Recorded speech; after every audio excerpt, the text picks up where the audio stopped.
Yo, yo, yo, what's going on at the fight? Well, this your boy Manny back with another one, man, and we talking boxing.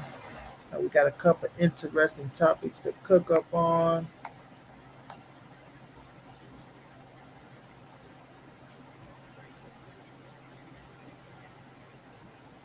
and I know it's a late night stream, y'all.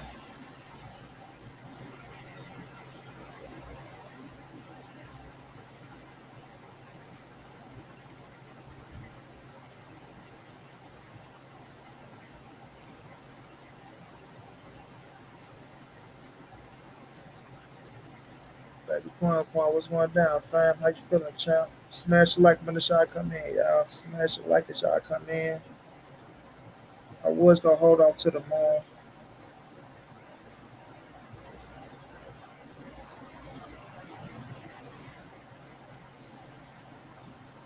but I thought I'd be doing y'all a disservice, man.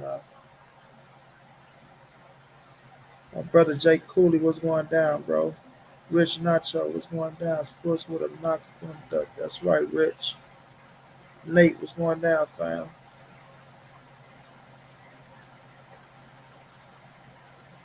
My dog Cooley. My brother Demetrius Hall was going down, fam. Oh,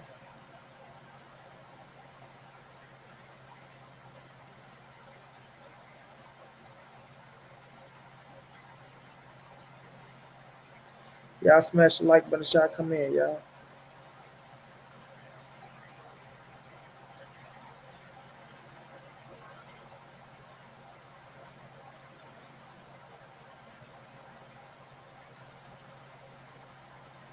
Cause the legend was going down. David Muba was going down, fam. The one salute. Tremendous instincts was going down. Rodonovis Barclay was going down, fam. Hope I said your name right, chap. Sorry if I butchered it. 3D Glorified say Ugas can definitely beat Spence. I totally disagree 120%. I totally disagree 120%. If you think Ugas can beat Spence, that rhyme 3D. Hear me out 3D. You said you think Ugas can beat Spence. I said I totally disagree 120%. You feel me? I never hate on no other man, but she got me feeling some type of way because Spence was supposed to retire him in fashion. Hey, Rich, it hurt my heart, dog. It really hurt. I hit my dude up behind the scenes and told him what I mean. You know what I'm saying? GD was going down, fam. My dude GD say, Manny, what up, soldier? Part of me disappointed that it wasn't EJ who got the bag and the victory last night. But for Pac's sake, might have been good for him because EJ would have demolished Pac in the fifth round. That's a big fact. Let me go leave a post for EJ, man. I'm gonna tell EJ about the fans, man. EJ love him about the fans, bro.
Yeah, I got it wrong. Okay, okay, champ. 3D ain't say think. He said definitely.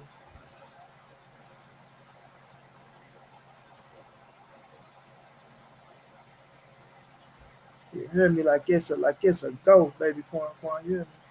Like it's a go. Spence bigger, stronger, faster, and better defense. Ugas was getting hit by Wash Pacquiao like at his face after the fight. I ain't gonna say Pac was washed. Pac's still a warrior, David. He's still a warrior. He's lagging Quan. Bag gotta come back. Bag gotta come back in, champ. I thought they were going to rob Ugas. Man, Adrian, I said get it right for boxing. Crawford comes, take that belt from Ugas. We gonna talk about that run because Crawford throwing a little salt water. You feel me? Crawford throwing a little of that ocean salt water. You feel me? Terry Smooth Jr. was going down, Famo. I said Earl Spence has the most loyal fan base in boxing.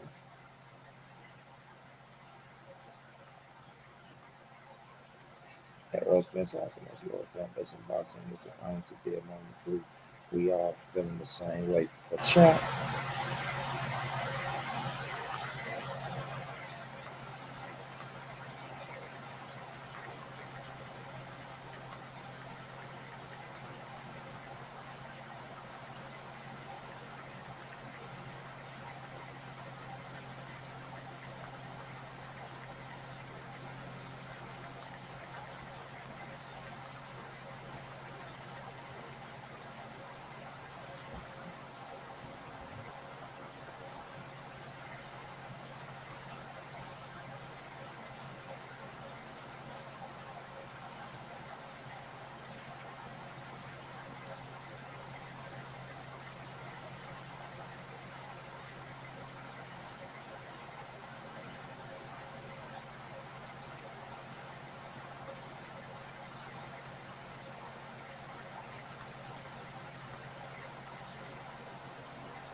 Lucas and Thurman, Crawford County. Ugas is good. If he continues to defend his title, he may make it to the Hall of Fame. But it's levels to this game. Don't see Ugas beating Bud or Spence. Neither one. Bud better worry about Porter and stop hating on Spence. Talk that ish, GD. Talk it, G. Talk it, G. GD, I agree because Porter not no walk in the court. Talk that ish, Guru. Talk it, Guru. Talk it. Sergio Trillo say don't want to see a legend take any more punishment. You gotta tell that legend that. Manny Pacquiao, we have to quit sometimes. Father Time is undefeated. It's a big fact.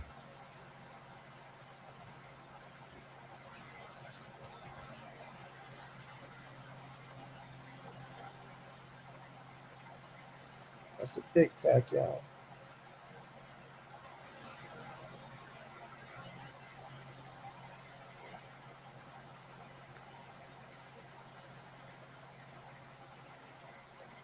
Y'all smash that like that y'all come in, fam. I ain't gonna even lie to y'all, man. I was thinking of my little beautiful auntie today. So I was talking to my mom and things of that nature. You know, her mind made up that her sister is gone. Like she is really gone. It's just up to my cousins, to take off the machine. So I was sitting back, just thinking about that. End up falling asleep. I was reminiscing on the fights last night and shit. I was gonna rewatch the Pac fight, but I ain't get around to it. I hollered at my bro Corey Spinks today. We talked about the fights last night. We talked about Earl Spence's career going forward. Then I ended up falling asleep. Now I woke up, was on the phone, and I asked, think I should go live? The question was yes. Well, the answer was yes. The question was, do you think I should go live? The answer was yes. Because I was going to wait till the morning, just, serve y'all up on the platter then. But I said, you know what, I'm going to come on back today, man. And because I ain't really doing nothing today. And I was hurt by my auntie, but I'm like, man, listen, I'm going to rock out with the people, dog. Y'all keep me pushing, keep my head strong. So I'm going to rock out with the people. You feel me? My brother Daniel Nixon in the building always supported me, always showing love from the beginning. I appreciate you, Daniel Nixon, my brother. From the OG coming and hit me up saying that you know what I'm saying, you sent me something through him. I will always thank you for that. I will always be honored and grateful that you rock out with your boy. You didn't switch up because there's a lot of people that did switch up. I don't see them over here no more. I ain't gonna say no names or point nobody out, but I do see a lot of faces that used to be over here that ain't over here no more. Only because of the fact that I show Canelo Alvarez the love that I think he deserved. So a lot of people get pissed off because I give Canelo the credit that he deserved, that I feel he deserved. If you don't want to give Canelo no credit, you don't have to give Canelo no credit. But you're not gonna tell Monty Brown how he can run this goddamn channel, or what he can say on this channel, or what he can do on this channel, or that he can't keep it real on this channel when he built his own goddamn channel from the ground up. You know what I mean? A lot of people came through showing love, giving a shout out. You know what I mean? Brought a few subs, but at the end of the day, I built my channel the way I built my channel. If people really paid attention to Monty Brown, like I said, if you really, really, really, really, really fuck with me like people say they do, and they really paid attention to me like they say that they paid attention to me, then you will always seen that Monty Brown was a Canelo fan. You would have been out. You would have really knew that. You would have been like, oh, yeah, that nigga been rap for Canelo. My brother BFTB knows it. Then my brother BFTB way back when we did a whole show on who we thought who was the face of boxing, whether it was Canelo or was it the Deontay Wilder, right? So my brother BFTB knew it, right? When that Clint Bruderall shit came up, Monty Brown was riding for Canelo right on his channel, right on his Instagram. I went against everybody against Canelo. Canelo beats everybody that he faced, from Danny Jacobs to Triple G to Rocky Fielding to Kovalev to every goddamn body. But that's just somebody I like, man. Right? But at the end of the day, this is just boxing, bro. And this is where boxing stays, right here on this fucking internet shit. After that is real life for me. Back to real life. Right? Back to real life. So, for motherfuckers that talking about, oh, Monty Brown is a coon, and my nigga, you ever call me a coon? Just come to where I live, and then you'll see who is really black and who is not. That's that I'm saying. But that's neither here or there.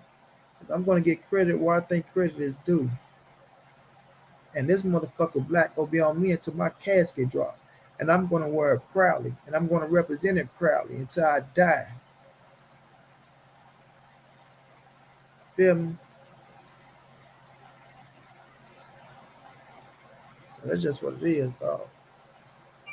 But my brother Omega Red is in the goddamn building.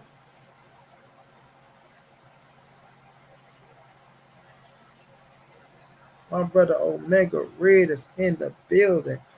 Never changed up on his little brother, dog. And he always been different. And he always showed me love. And I'm always fuck with him until my casket drop. And ain't nothing gonna change that. Not a nigga nor a bitch. You feel me?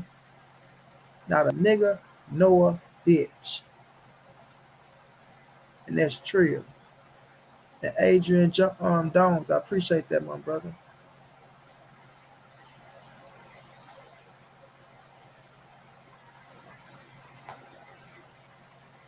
For real, Mike. Spence was gonna do the job, dog. Spence was gonna do the job.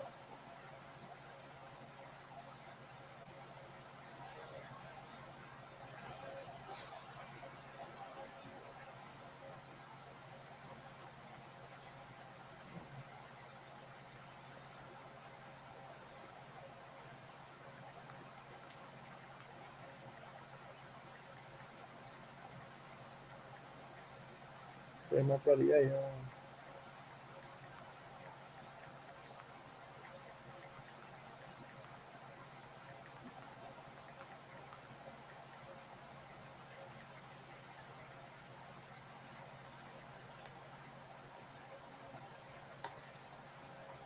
my brother Daniel Nix is showing love. Say, Monty, you my dude. I always keep it real. Your brother from Louisiana, man down. No doubt, no doubt, Daniel Nix. I appreciate the love, fam. You always kept it real with me, dog, and I appreciate you, my brother. For real, for real.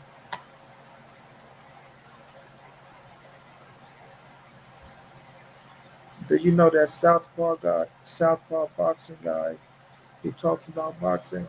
Nah, Sergio. I don't know him, champ. Keep on doing you money after haters for real, Demetrius, bro. Andrew Charles, what's going down, bro? Ain't gonna happen, bet. Dun dun dun dun dun dun dun. That boy ain't gonna make it. He gonna get his job, bro. He ain't gonna make it. No, no. Ain't gonna happen, bet. Dun dun dun dun dun dun dun. Look at Caleb started. I ain't getting retarded. He's going on a shirt. Shirts up. Put Caleb on a shirt.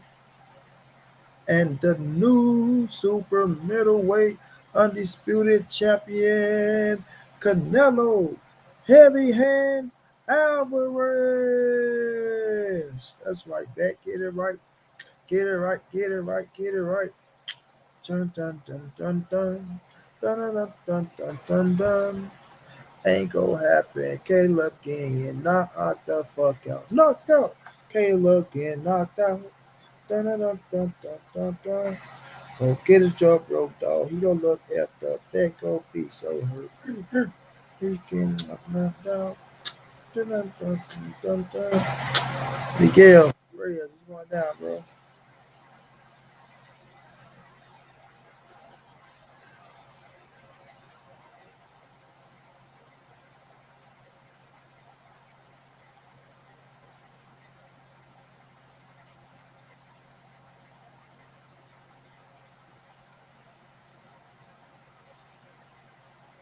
Yes, sir.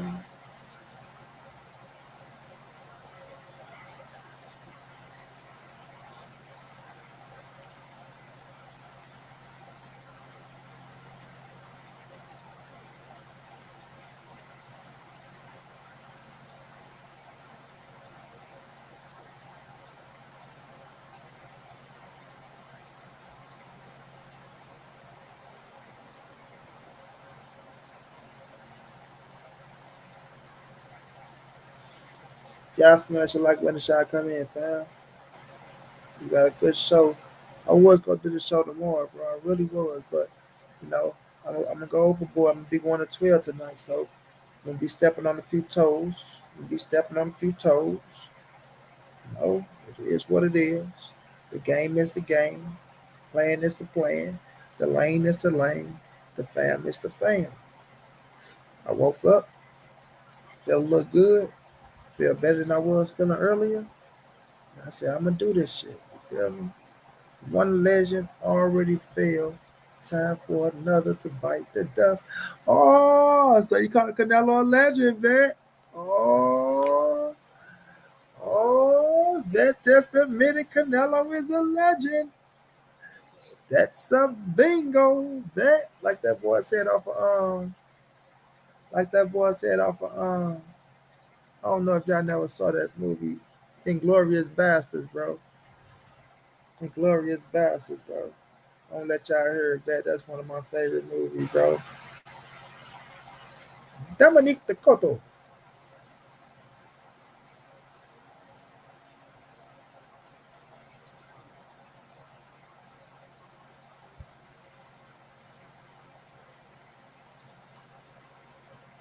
Golame. Could have said again. Golame. Dominique the Cotto. What's that? What was his other name? Dominique the Cotto Golame. Uh,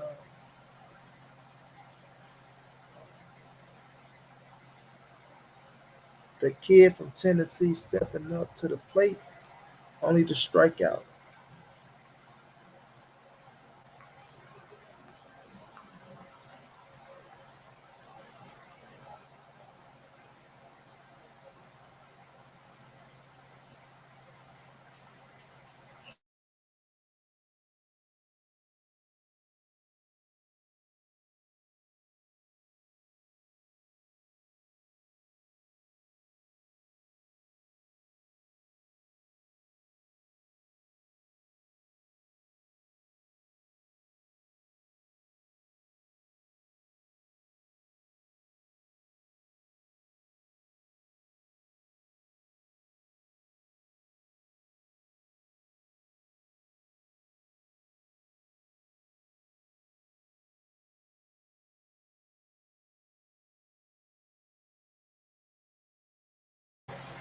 Here you go, Bet.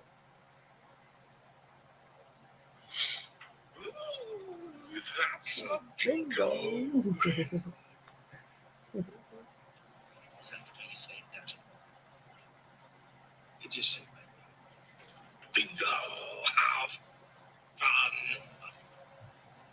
Man, if y'all ain't never seen the Glorious Bastards, bro, I want y'all to go see Glorious Bastards, bro. Glorious Bastards, one of my favorite movies, dog. I think I'm gonna check it out tonight. I got school tomorrow. I'm not prepared for school at all, bro. I'm talking about not even a little bit. Got to pay for the goddamn math class. Man, look, I'm gonna be in a little sticky situation this entire week till I get this shit together, bro. He's a Mexican legend. He's a Mexican legend. Thank you for admitting that, Bet. That's some trill right there. That's one thing about you, Bet. You talk a lot of shit, but you gonna keep it real. You talk a lot of shit, Bet, but you gonna keep it real. Oh, Omega Red. My dog Love One got mad at you yesterday because you said Love One a slow one. Ooh, ooh, I almost wasted juice on my computer. Ooh, that would have been that, dog. I say Love One, dog. Omega was just playing with you, bro. He didn't mean it. And then he said he was gonna say this, that, and this and that. I said Omega go tell you, dog, get out your feelings. He said he gonna call you Omega Trash. He said, well, I'm gonna call him Omega Trash. I said he's not gonna worry about that, bro.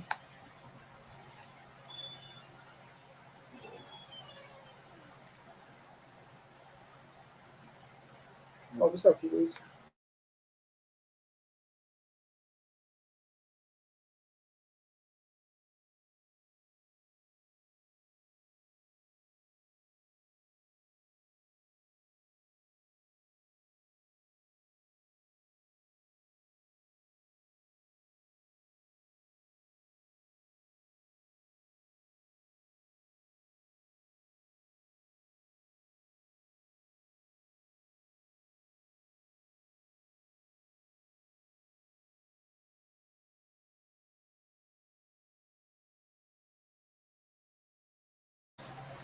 Yeah, but that's my brother though, nigga. I fuck with Love One. He Love One's one of the reasons I started doing this boxing YouTube shit from the beginning. You know what I'm saying? He helped me out on the way, a long way, and things of that nature. But I told him he was my brother as well, and I told him that hey Kiwan, hold on, let me get y'all some face action real fast, bro. Hold on, man. I'm gonna do y'all right, man. Y'all my peoples. Wait a minute.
Yeah, fam. Let me get y'all some action, man. Get the light on. You know what I'm saying? Y'all my family, so I fucks with you. You fucks with me, so this what we go do, fam. I'm tired as fuck, though, y'all. So if I say some shit that don't sound like shit, and y'all be like, Manny, what the fuck is you talking about, Negro? And y'all tell me I'm saying some bullshit. But if y'all my family, y'all let me sit up here and I said some shit that don't rhyme with shit, that don't match nothing that we talking about, and y'all continue to let me rant on about that stupid shit, then I'm gonna hold y'all accountable. And I'm gonna go back and I'm gonna watch the show. And everybody that says my brother, I'm coming for y'all, dog. I'm coming. Bet, Omega, Daniel, Mike, you feel me? But yeah, fam.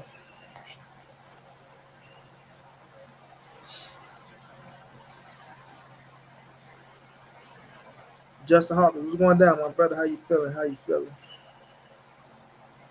Golame. Hey, Andrew, you seen it? You seen it? It was Golame. It was Dominique Decoto, and there was one more. Who was the other? It was Golame. Dominique Decoto. Um,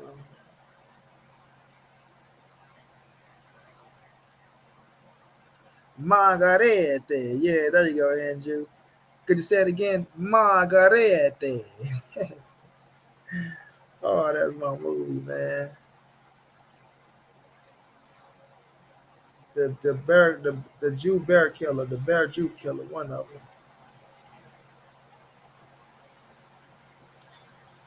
them. Margarete.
What's wrong with everybody trying to do this crate challenge, man? About to kill a goddamn self.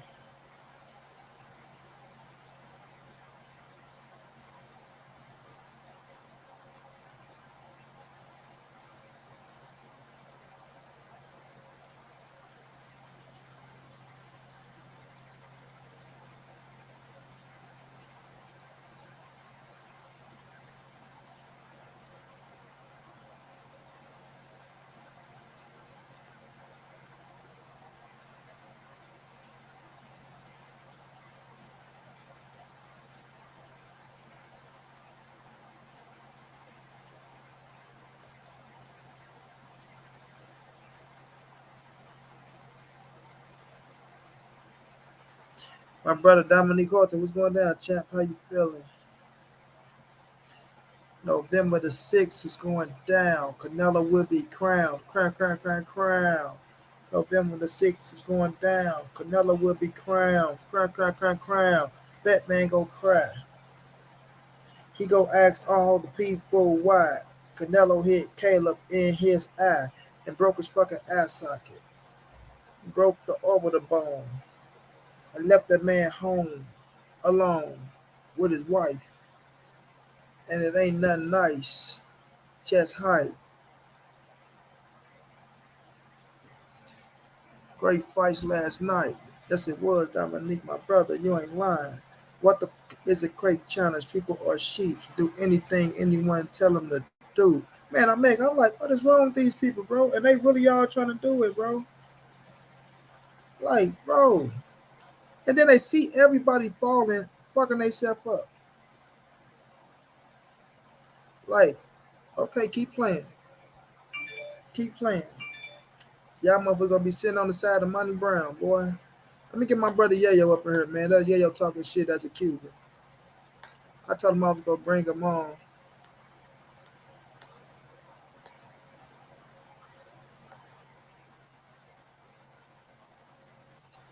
My Cuban brother, yay.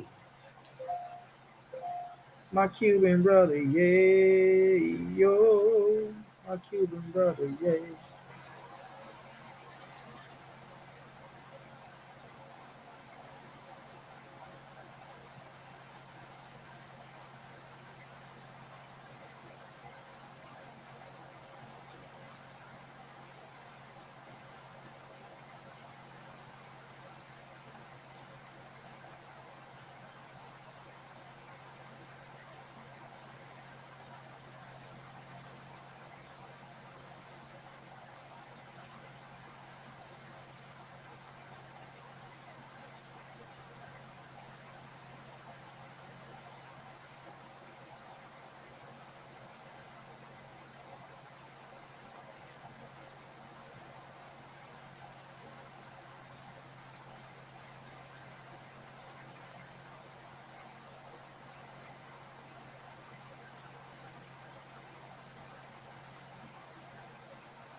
Yeah, that's one challenge I won't be trying. Yeah, man, like Omega said, man, people are a bunch of sheep, bro. Like you wanna do that shit and kill yourself.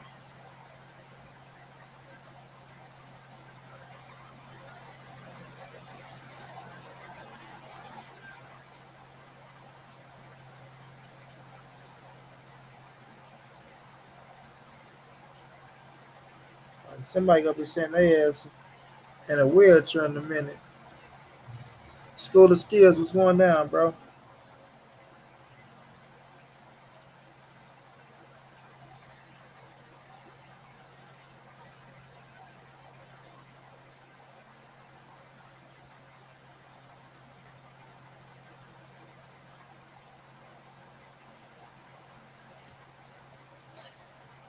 But yeah, man, last night, man, your Dennis Ugas, he put on for Cuba.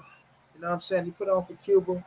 He went out there and did the unexpected and kept it pushing, bro.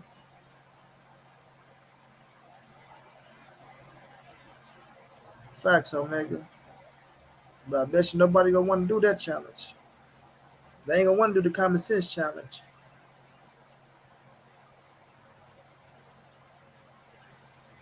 Straight finals was going down, fam. I mean, if Manny was 100, Ugas was 100, you'll have to go with Manny. Camp Wells is all good, champ. That's what I do every Saturday, every fight, no matter how big or small. We go live. You feel me? We go live and we show 'em. But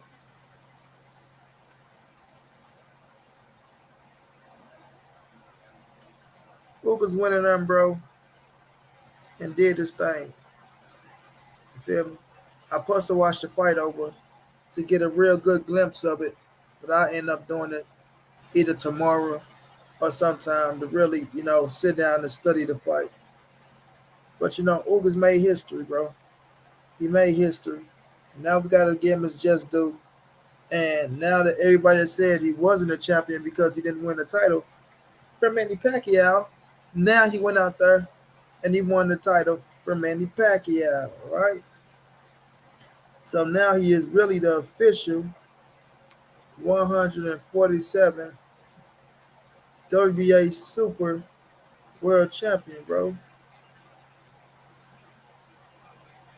know what I'm saying? World Champion. My brother Best, I can't wait till the homie Sweet Hands get the W November the 6th. It's about to go down. Man, you know that man is not winning. You know it. That's why you trying to ask God to help him out. You keep trying to ask God to help him out, man. You continue and continue and continue. Hold on, y'all. Let me get this charger to the computer cool. I don't need it right now. Bet is trying to beg God to help Caleb plan out. It ain't gonna work, Bet. It ain't gonna work. Jose, oh, what's going down? He begging, Omega. He begging. He begging like, God, please. God, please. Please give Caleb the strength to go out here November the 6th and try to win against this motherfucking killing Canelo Alvarez. If you can just help Sweet Hands out with a little sprinkle and turn them sweet hands into heavy hands that night, help him get a little power, God, from here to November 6th. I know it's more than likely not going to happen. I know them hands brittle.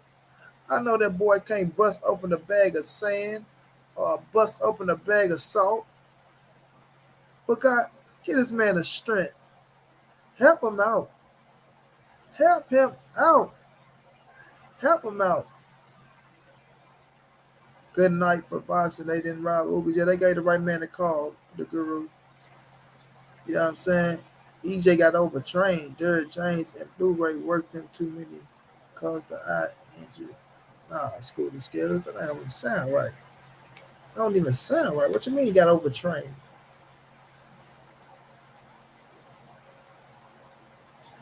What you mean got overtrained? Never. Never heard. But nonetheless, Ugas went out there, did his thing. Right? My man said Earl got overtrained. Nope. I got my man back begging God to help Caleb. Because everybody know Canelo gonna get that boy a brand new facelift. Punch him in the shit. Break his eye, nose, lip, jaw, even his cranium. After Canelo beat Caleb ass, Batman ain't gonna be no more. He gonna change his name from Batman to Superman. Caleb, when he feels shots to his ribs, he finna be like Dios míos. Dios míos. Míos Dios. They asked Keith if Crawford is Pacquiao number one. He said, hell no. Far from it. Ugas winning makes the division way more interesting. I would love to see a rematch. A rematch with who, Mr. Walls? A rematch with who? Who want to see a rematch against? You know, rematches going down, champ. Ain't no rematches, champ. No, no rematches, man. He hurt the eye in training camp, man. He hurt the eye scoring, man. Where else could he hurt the eye, man? God, to the Lee. Coming to the sense. He hurt the eye scoring.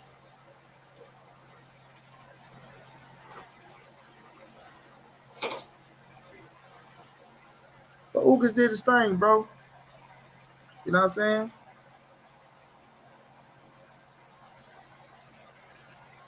So gotta give him his credit. No bet. You already said he said legend at first. Can't switch it.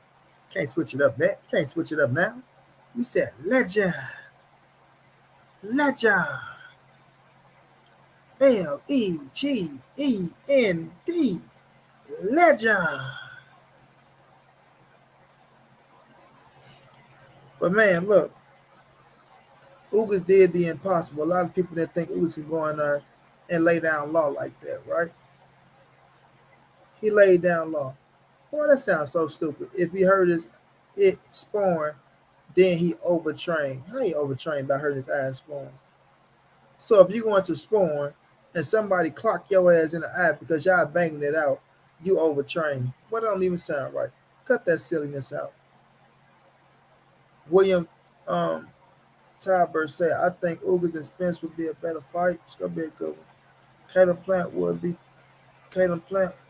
be Canelo. Canelo struggles against athletic fighters that have great footwork. Laura Trout beat him, and Floyd took Canelo to school. Andrew 100. Don't make me laugh. It was a setup. It was a setup.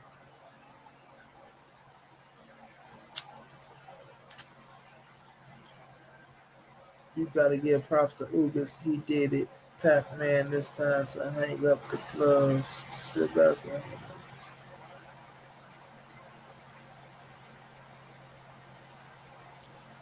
Ugas went training for no Southpaw. Lover ran 10 miles that night. Talk to him, bro. Got my boy Yo in the pill. What's going on, Manny? Shout out to you, my boy. Happy Sunday. Much Man, blessed. happy Sunday, my brother. Yay, how you feeling, man? Man, I'm feeling great. I'm feeling happy. Great results yesterday by Yordenis Ugas. Great fight for the fans. Well, number one thing that we all wanted to see, it was just a great fight. Facts. And I want So, everybody to know this is my boy Yo, man. We on YouTube, Yay. We ain't on the Insta right now. We on YouTube. all This right. the YouTube channel. Got my brother Yo in the building. Always show love from the beginning. A fellow Cuban man, right? A Sir, proud Cuban man, right? I'm excited, And man. yeah, you was at the fight yesterday, weren't you? Yeah, definitely, bro. I was definitely there. It was a great vibe. There. Man, it was a great vibe. My Filipino brothers, they just amazing, great people. The Filipino people, bro, it's just great people in general. Very loving, very kind, very humble, and Uh it was just great to be there with them, experiencing this moment. And I was over there just like this. huh. That's exactly how I was. That boy Ugas, he put a great performance, and it was just a great show, bro. I was very happy to be there, experiencing a great event. Yeah, man. You might witness, the last fight that we might see Manny Pacquiao in, bro. So you probably just witness history, bro. Yeah, You know what I no, mean? definitely. It was great money. Like it was really great being there, bro, and experiencing the whole crowd and everybody just you know backing up Pac-Man and us too. My Cuban people were there for Ugas, Yes, sir. and it was just great. And I'm still celebrating, bro. I went to sleep yesterday at 4 a.m. in the morning. Here in Vegas, it's a very rowdy city. It's a 24-hour city. Never you go to Walmart here at any given time of the day, 2, 3, 4. Not just Walmart, but you can here in Vegas. You can go anywhere at whatever time. Everything Yeah. is open. It's a 24-hour city. Nothing sleeps ever. The lights doesn't shut down, and the show will always continue here. Yes, yes, yes. So, say smoking on that. Hey, when y'all see these dudes coming here disrespecting Caleb Plant mama and his daughter, man, y'all get them up out of here, man. Pure suckers. Y'all get them up out. Y'all got wrenches for a reason, bro. If they come here cussing out Caleb Plant mama, cussing out his dead daughter, cussing out his dead mom, they ain't got no integrity. They suckers. Block their ass. I don't want to see nothing. I don't want to see no timing out. Block them from the channel, man. Block them. I shouldn't have to block them. And y'all seeing them talk, bro. And if I feel like some of y'all is rocking with them dudes, and I'm taking y'all wrench and I'm blocking y'all too. For real, yeah, yeah, They talking about a man dead mom and dead daughter. Yeah, just suckers, man. man. Fuck that money, but fucking block the shit out of them. Yeah. They But don't yeah, know. how was the atmosphere? Yeah, how was the atmosphere in the building? Man, everything was great. The vibe. There was a lot of fucking energy going on. Uh, there was a lot of people. Everybody there, bro. It was me and like five others. Uh-huh. And you saw after the fight when the referee when they announced the winner, you saw how the crowd automatically went and everybody was like boo. Well, we don't watch it with we don't watch it with the volume, so I really didn't get I didn't hear the crowd or none of that. Yeah. So they boo Ugas when he won? Oh, the whole entire crowd was Filipino crowd, and we're talking about their legend, their hero, their everything, Uh, these people have been riding with Manny for so many years, and the Filipino community out here in Vegas is huge. And you have people flying from all over the country, and they were outnumbering the Cuban community, bro. That was like it was not even a lot of Cuban people there, bro. There was not a lot of Cuban fans. Mostly Filipinos, bro. It was So a what you lot. say? You say 10-1, 5-1? I would say like 15-1. Shit. Yeah, they was deep. For sure, for sure. It was like 15-1, bro. That's why after the fight, when they announced the winner, they booed the shit out of Ugas. It's all good though. But I said this. I'm happy they got it right for boxing, bro. Because if they would have made that a draw or they would have gave Pacquiao that win, that would have been a bad look. That would have been a black eye. I think a lot of people would have left boxing after that because Ugas did his thing, bro. He did. Yeah, Let me read this. I'm glad there was no robbery. Ugas earned the dub. Cheers from Southeast LA. Right on. Gorgeous Robledo. Hope I said that right. That's 120% right, bro. Because that would have been some bullshit. It would have hurt the sport worse than what it was already going down because Ugas did his thing, bro. He did his thing. He went out there. He did what a lot of people thought he couldn't do. Even me. Like I saw me looking at the bicep. I'm like, man, Ugas don't want to let this opportunity go because the bicep looked at torn, it looked at red, it looked at like. But something in my head was like, Ugas must have dealt with that injury before because he ain't really making no fuss about it. You know what I mean? But he went out there and he did his thing, bro. He did his thing and he deserved his victory. Sylvester Jimenez, I appreciate the love, fam. He deserved his victory. Look at this shit. Caleb playing. Come on, man. Why is these dudes in her hey, locked? let me ask you one thing, my brother. W- w- After this big win, this is a huge win for Yordenis Ugas. Where do you see Ugas going after this? Because right now he's a champion in that division, but he has a lot of people now. Everybody gonna call Ugas now, and he's gonna have to defend that title. Where do you see Yordenis Ugas being 35 years old? Where do you see him going after this? Who do you see him going? What direction? Right now, he with PBC. But my thing is, Jay, every time a fighter do something spectacular and win something, I give him 2 weeks to enjoy his victory. Then I get on what's next. But by this being so much of a huge win by Ugas, bro, Ugas is in the driver's seat. He's in a great position, right? He's in a great position. He can go Earl Spence. He can go Terrence Crawford. Like whomever at 147, he can go. He just took out Manny Pacquiao, so he's in a position to where they all want him now, right? Like we all know, him and Earl is gonna be the number one thing on the list. He said out his own mouth, Earl Spence is the next fight on his resume, which is, sorry, on his hit list, which is a smart thing because at 35 years of age, you just got a good ass paycheck against Manny Pacquiao. Now you want to go get another good paycheck against Earl the True Spence Jr. There's no waiting around, right? There's no let me go defend this title one time because defending that title, it ain't gonna be no money behind it. But you going to unify with Earl Spence on another pay-per-view card, right? That's Might huge. might go down in Dallas, might go down in Vegas, but it's another big paycheck for you. So right Yeah. now, the number one name is Earl the True Spence Jr. They both on PBC. And Okay. let me tell you this, Yo. This is how God works, man. Uh, This is a great thing. my prayers go out there for Earl Spence Jr. Man. Hopefully, I hope he recovers quick from that injury. That's true. This how God works, bro. Ugas, I said with Ugas and Pacquiao, it was a little personal because you gotta remember Ugas and Earl was signed and locked in for a fight. Manny Pacquiao stepped in, took that opportunity away from Ugas, right? Because then Earl and Manny was fit to fight, which is understandable because it's Manny Pacquiao. So whenever you get somebody like Pacquiao, you don't want to pass up on that fight no matter who it is. So after that, then comes for his title, the WA super title. He had to wait and see was they going to take the title and give it to Manny Pacquiao and put it in the mix with Earl Spence and Manny Pacquiao. But he got a blessing and they let him stay the champion. So from now being a co-main event, fit to fight Fabian Madonna probably for six figures, maybe a million, depending on what hour would have brought. It would have been a million plus either co-main event. But to switch that up from losing the Earl Spence fight to getting the Manny Pacquiao fight, right? Like You that's a dream come true. I know that's Ugas, yeah, Ugas would have never thought in a million years that he'd be fighting Manny Pacquiao on ever. pay-per-view in Las Vegas, and not only that, winning that shit. So now that he beat him, right? Now that he got the title, now he goes on to fight Earl Spence still, right? Now he had the Earl Spence fight.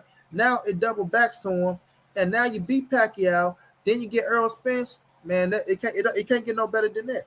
Money. It Let can't me get ask no you better one than thing, that. real quick, my brother. You have a lot of knowledge about boxing. And you know what you do, man. What do you think about the fact that Ugas has always been like last minute? They always call out Ugas. They always give him last minute fights. That's a big factor too that we need to talk about. You know how he only got 10-day notice that he was fighting Manny Pacquiao. 10 days ago, Ugas did not know who he was gonna fight. Well, it's like this. With Ugas, right? He was already. training, right? He was already training. He had to fight with Fabian Madonna. So, and that's why I say we got to credit Ugas again because he saved the card, right? Fabian Madonna got hurt. Ugas didn't have to step in for Manny Pacquiao, but he did. If it was no Ugas, it'd have been no card. The card would have been shut down completely. Yeah, Manny Pacquiao would have missed out on the whole paycheck, and he really would have been pissed off. Not just Earl Spence getting injured, but now you missed out on the whole paycheck, all that training for nothing. So Ugas stepped in, right? It was an opportunity for him. So he was already in shape. And it's like, do you want Manny Pacquiao? Hell yeah. Win, lose, or draw. Who would? You know what I'm saying? So he was right there already ready for the fight. Fabian Madonna caught an eye injury as well that a lot of people think was a conspiracy, but it wasn't. Because this is how I know Fabian Madonna eye injury wasn't a conspiracy because he didn't fight. Like on one hand, you're not gonna pass up on your paycheck. So Fabian Madonna, if it was a conspiracy, he'd have put out the fight. He would have never. I mean, sorry, he would have still been fighting on the card for lesser money, but he still would have been on the card. But he's not on the card. He didn't fight at all.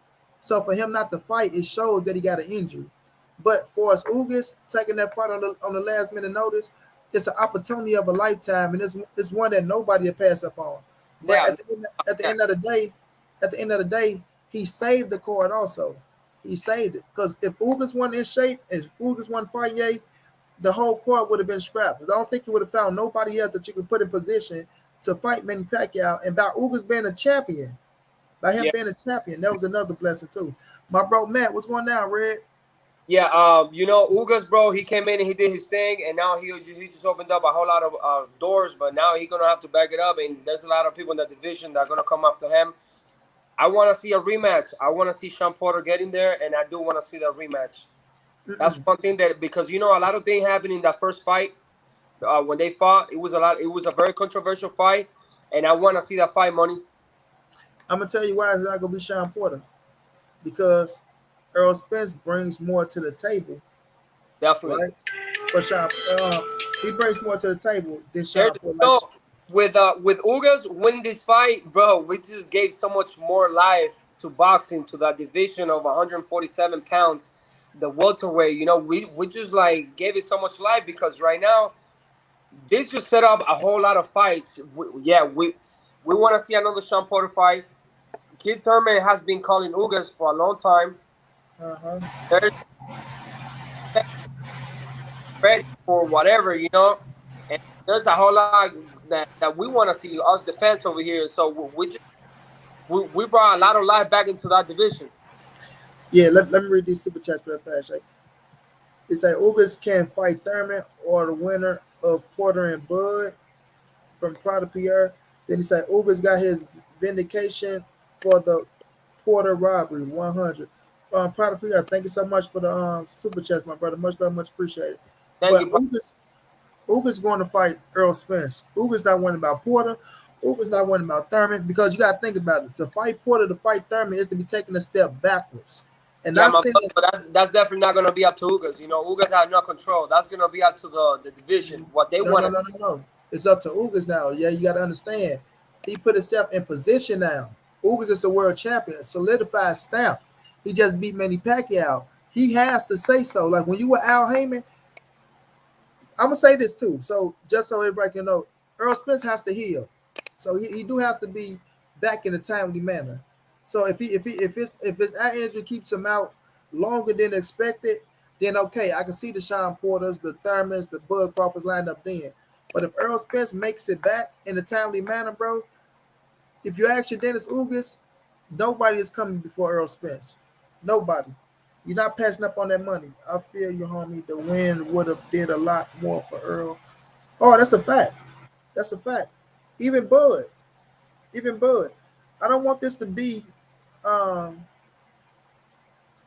a Jeff Horn moment for your Dennis Ugas, bro. Diamond will get that Ugas fight. Just watch. I disagree. Well, I ain't gonna disagree because, like I say, hold on, you have to take this medicine. It's going to come down to what time Earl Spence get back into the game. The timing of Earl Spence.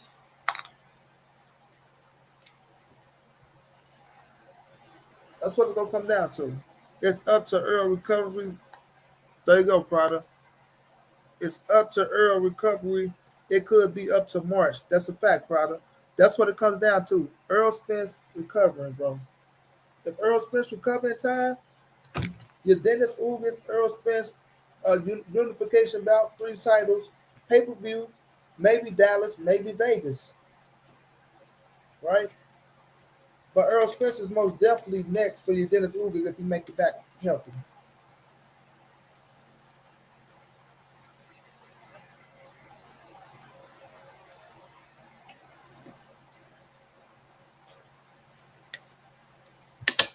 If he makes it back healthy. And that wasn't no punch drunk in the chat either. Punch drunk ain't gonna come over and say, "Hey, man, you still got my name in your mouth?" I disagree with that.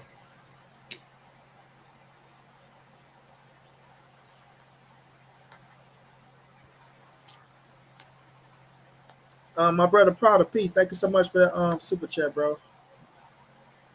Red, let me know if you want that link, bro.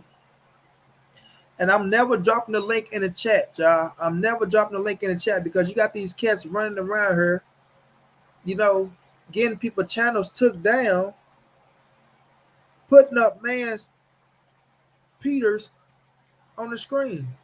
Like for instance, you bring them on, and once you click them in, man, that is some weird psychopathic, man. That's crazy. EJ not out for a year, bro. We don't know how long he out.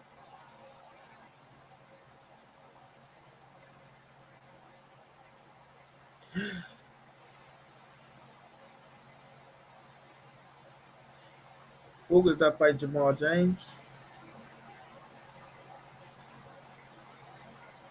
Spence missed out on the career high pay and a good scout for the resume. I appreciate Pac-Man. Money, I'm so sorry, bro. My phone completely died, my boy. Oh, it's all good. It's like Spence missed out on a career high pay and a good scout for the resume. I appreciate Pac-Man a lot for what he's done. Pac from 2008 is washed all the welterweights.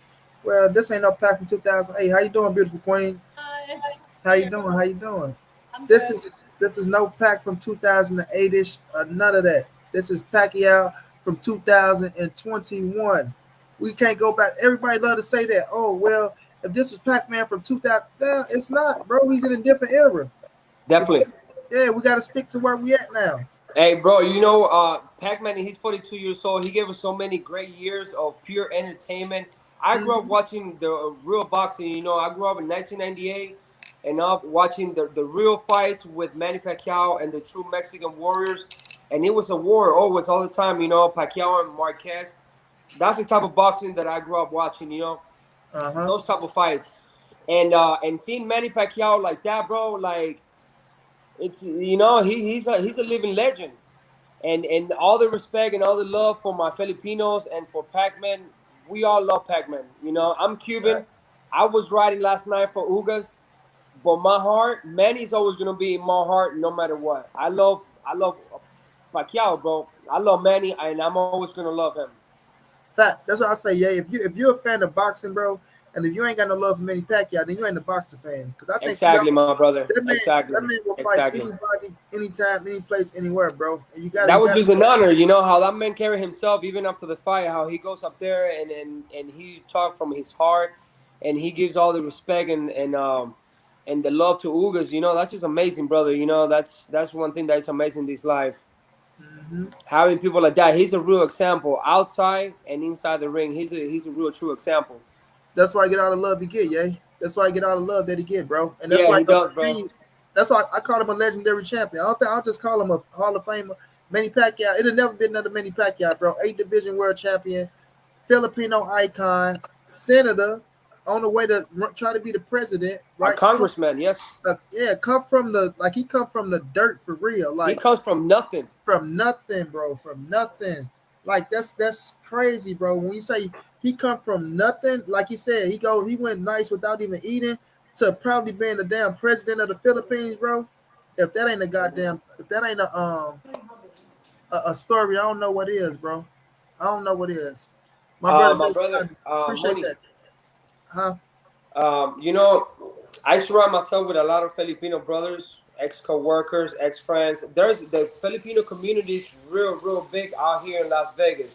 The Filipino community is huge out here, and these are good, amazing, great people, bro. I don't have one bad thing to say about my Filipino community. And the Filipino people, Manny Pacquiao has been an icon, an example. This is like their god, you know. Like this is a reason for the Filipino community, for their families to get together on the weekends and go have a family night. You know, where every time the Manny fights, the Filipino community they get close, and you know, and they celebrate and they have events, and this is gonna change the life because Manny, this is probably one of Manny's last fight. I still think Manny has like probably one or two more fights in him. You know, I think you do too. I think you, my brother Uppercut Box Nation. How you doing, chap? Thank you for jumping in. I think like right now, right? People gonna say he should retire. I don't think he should retire. Just me myself, I don't because think so. he didn't fight a bad fight with Ugas. It was a hell of a fight. It was entertaining. They went back and forth. Ugas got the best of him that night, right? But I think Manny He want to did come back very and leave. smart. Yeah, I think he want to come back and leave on a win, bro. I don't think he want to leave on a loss. You feel me? I don't think he want to leave on a loss. Money, what's up? And Into Manny, one other thing that I wanted to tell you, bro. You know, like when it comes down to being a fighter means that you take losses and you're also a winner. You know, Manny Pacquiao has over what, like over 70 fights, 70 plus, yeah.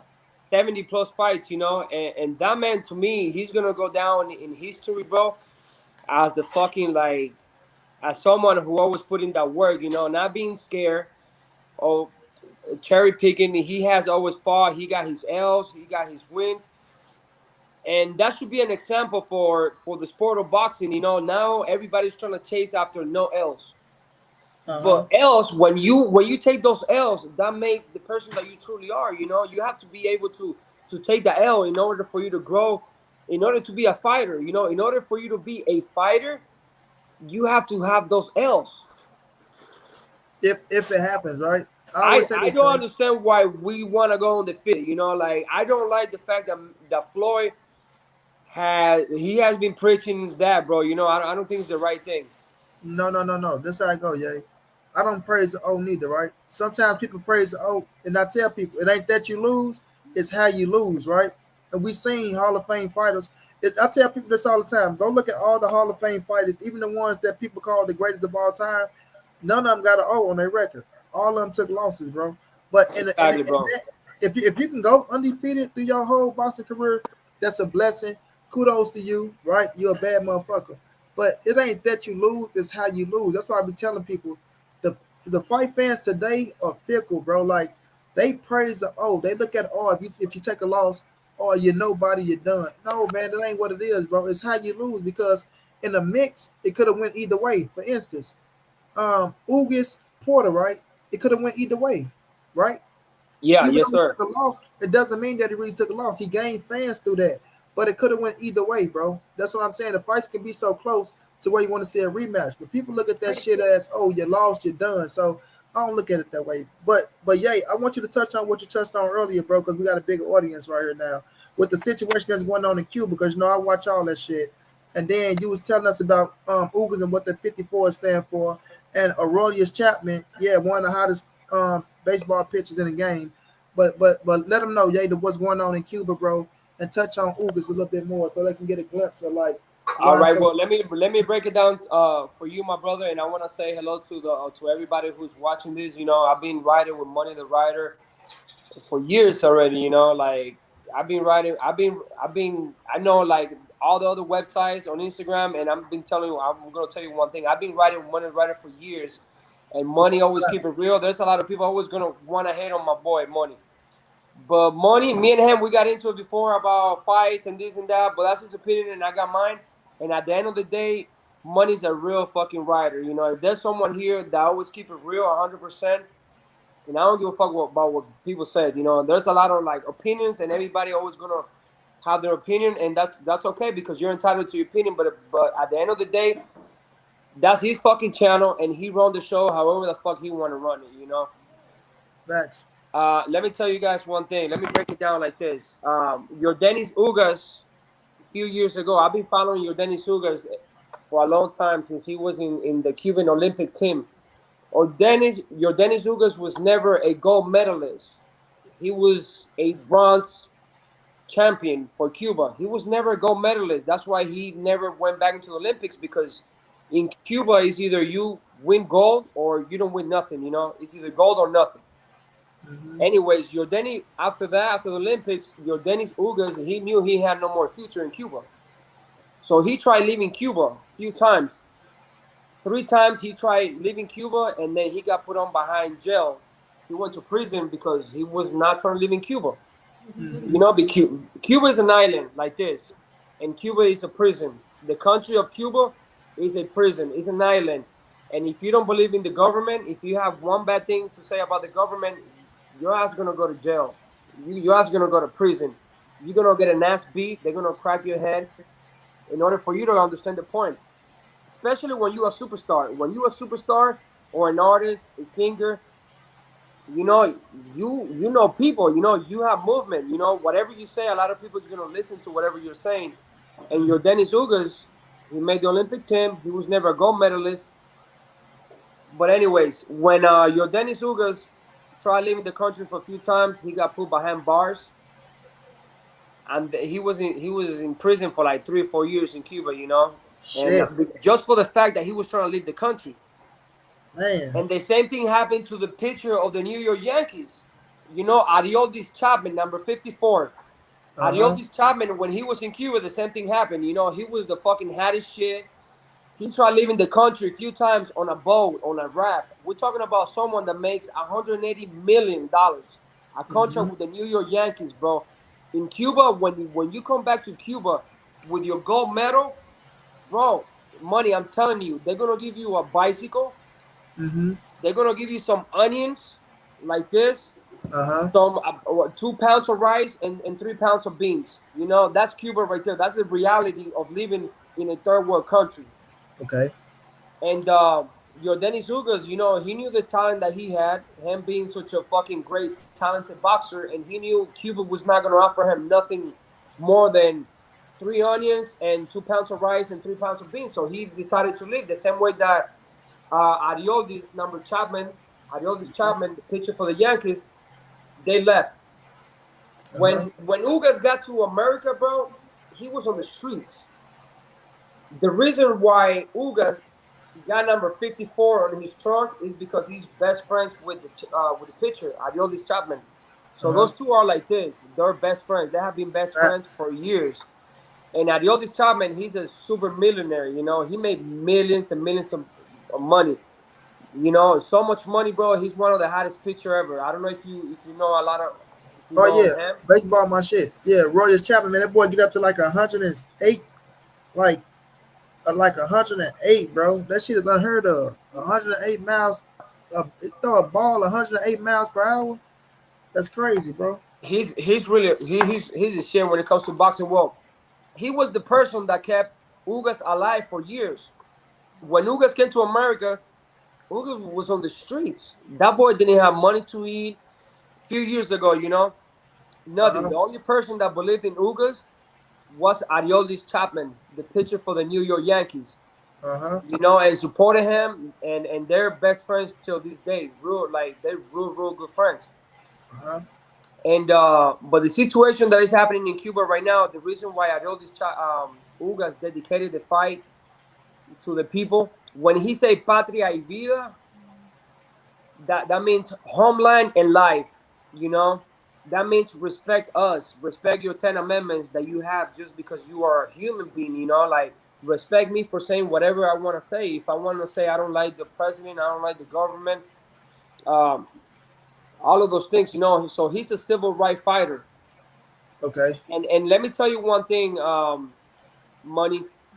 I personally know Ugas, bro. I When see you on the pictures with him. in July 11, when that shit went down in Cuba, bro, when the Cuban people, after 63 plus years, when they got so tired and they were like, you know what? We cannot go one more fucking day living under the fucking dictatorship regime. We cannot go one more year living under a lie. We cannot go one more year living under seeing my mom just dying because there's no medicine, there's no food in this country. There's nothing in this country. I cannot go one more hour living here under your lies. So people in Cuba got so tired of that. July 11, everybody were on the streets. Guess where was Ugas at on July 11? In Cuba. No, he was over here in Las Vegas. He was the one who started the protest out here in Vegas, bro. I went. Oh, He went live, and I've been following Ugas for many years, and he went uh-huh. live on Instagram. I was like, Ugas, I'm gonna be right there, bro. He was the first after Ugas showed up to downtown in front of a federal building with the flags and everything. 3 hours later, there were like 3,000 Cubans. You know, so he's a civil rights fighter. He fight for his shit, bro. And the reason why I knew he was gonna win this fight money is because God up there, bro. He knows what's up, bro. This fight only proved me, bro, that God is so big. He's not just only fighting for himself, but he's fighting for 11 million Cubans that are dying, that has no medicine after the pandemic, after the COVID. Bro, Cuba is completely devastated. Cuba has been living in poverty for 63 years under one president, dictatorship regime the whole day, the whole way.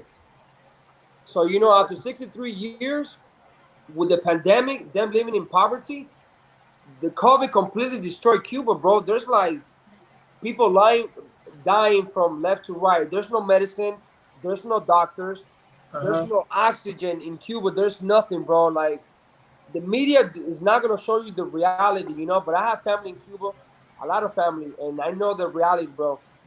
We are so blessed to live here in this country, bro. A lot of us want to criticize all the time, but I'm going to tell you one thing, bro.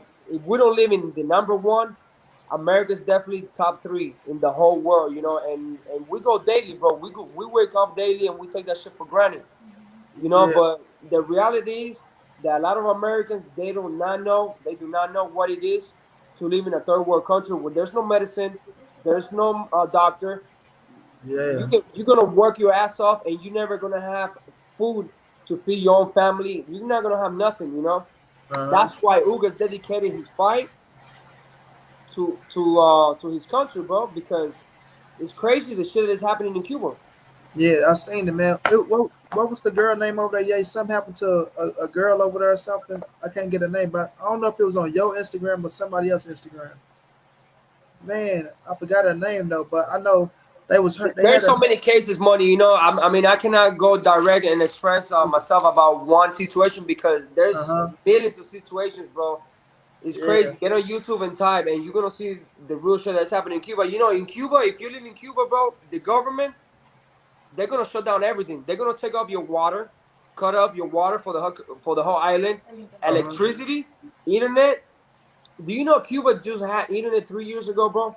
Yeah. I You know just seen Cuba it. is the I only just seen they country in shut. the whole They world just that shut it just down. They just shut it Cuba's the down only, so the people won't put the information out, so they want to see what's exactly, going on. bro. Joe Biden's weak ass. He just provided internet for the whole country. So now the government they won't be able to shut down the internet because now every fucking single Cuban they have internet so they can keep putting posting videos and keep talking about the topic. But living under a completely dictatorship regime, my boy, it's insane. It's crazy.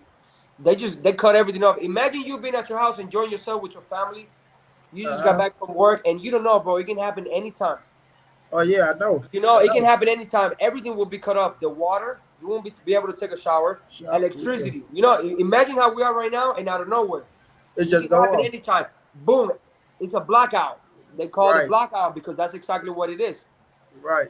And these It's people has been bullshit. living under that for 63 plus years. The blackout can happen any given time, bro. Mm-hmm. When the blackout comes, you only got candles at your house. There's nothing else. Right. You see the whole entire island, 11 millions of Cuban with the candles, But and like and, it's and fucking Ugas, medieval days or something. Like medieval days or some shit. yeah, my boy, it's a very tough situation, man. Only if I could tell you a little bit more about my life, man. Shit, I've been through shit, bro. Nobody knows more that government than myself. I know everything Yeah. about that government. I know. I seen, man. I seen you on the front line, bro. That's why I salute you so hard. I seen you Nah, bro. right The reason why I go so hard, my boy. The reason why I go so hard about this topic, bro, because I have suffered. Mm-hmm. I was in prison from when I was from 6 years old to 9 years old. Shit. I was in Guantanamo Bay. You know what that is? Yeah, Guantanamo Bay is where they take all the terrorists. yeah, I was in Guantanamo Bay from 1998 to like 2001. I was yeah, behind bars, real prison. Like when I was from 6 years old to almost 9 years old, never went to school. I was in prison those years. yeah. And It's I was crazy. in Guantanamo Bay where they take the terrorists. Hmm. My family had so much political problems in Cuba that we couldn't no longer live in that country, so we decided to leave. But when we How you got get over here, here, Ray? How did y'all get over here? man, it was crazy, bro. My dad was a Marine captain for many years. My dad has like four different type of degrees. My dad he was real big involved in the Cuban government, Okay. and we sold everything. We used to live good in Cuba, bro. I remember my dad had like 5 cars. We had boats, big house, but um, the Cuban government was forcing my dad to testify against someone who was innocent in a big trial, trying to put an innocent man behind bars for so many years. And my dad was not down with that. He was like, Yeah. okay, well, I'm gonna show up to trial. And my dad did show up to trial, and he testified. But when the trial was over, everybody was clapping for my dad. It was a big trial in Cuba. My dad testified against the Cuban government because he didn't believe in communism. He was Yeah. never in the left. He never believed in the communism, and after that, that was it. Yeah. After That. that, he became a terrorist. Someone that always all he did all his life was study and just trying to better himself, and he was really good at what he did. Well, after that, my dad became a completely terrorist for the Cuban government. You know, so after that, My dad was like, "Well, how am I gonna feed my family? How am I gonna feed my kids if I'm a terrorist? When the only thing that I know, study books. Mm-hmm. Uh, Facts. like 4 or 5 different degrees that my dad has in Marines. After that, he had no more life, so we had to leave Cuba, bro. So we left in 1998. I remember I was 6 years old. My dad just told me, "Say goodbye to your grandma." Uh huh. One night, bro, he said, "Say goodbye to your grandma." We got on a boat. We left Cuba, bro. I remember it was dark as fuck. I couldn't even see my hands. I was Uh-huh. looking down. I couldn't even see my hands. That's how dark it was. And we started leaving. And every time that I looked behind, I was 6 years old, bro. I really thought I was gonna die that night. I really thought I was gonna die. And and I could see the lights behind us, and we keep hitting. We kept going into the ocean, and we kept going into the ocean, and more water and more water. And I was like, oh shit, this shit is getting This shit real. real. Uh huh. And then after that, a few minutes later, we got chased the fuck down by the Cuban Coast Guard. Okay. And they tried hitting the boat, they tried sinking the boat. But this is what my dad did all his life. Just my dad was a Marine captain. So my dad was pretty much the teacher or the fucking Coast Guard that were driving those boats. And I Mhm. remember that night like if it was yesterday, bro. They Right. were they were coming from every single angle, trying to hit my dad, the boat that I was in. Right. That's how my dad did all his life. He was a Marine captain, and he got 4 different degrees Okay. on how to drive fucking boats. Okay. And we got away from the Cuban Coast Guard. We got away from the Cuban Coast Guard. They chased us the fuck down, Uh huh. fucking miles away. After Cuban is an island like this, bro. Right. And we got chased down, bro, hard as fuck. Right. And they knew, bro. They knew. They automatically knew that the person fucking in charge of that boat, he knew what the fuck he was He doing. was doing exactly because They knew what he my wouldn't dad got was away doing. like that.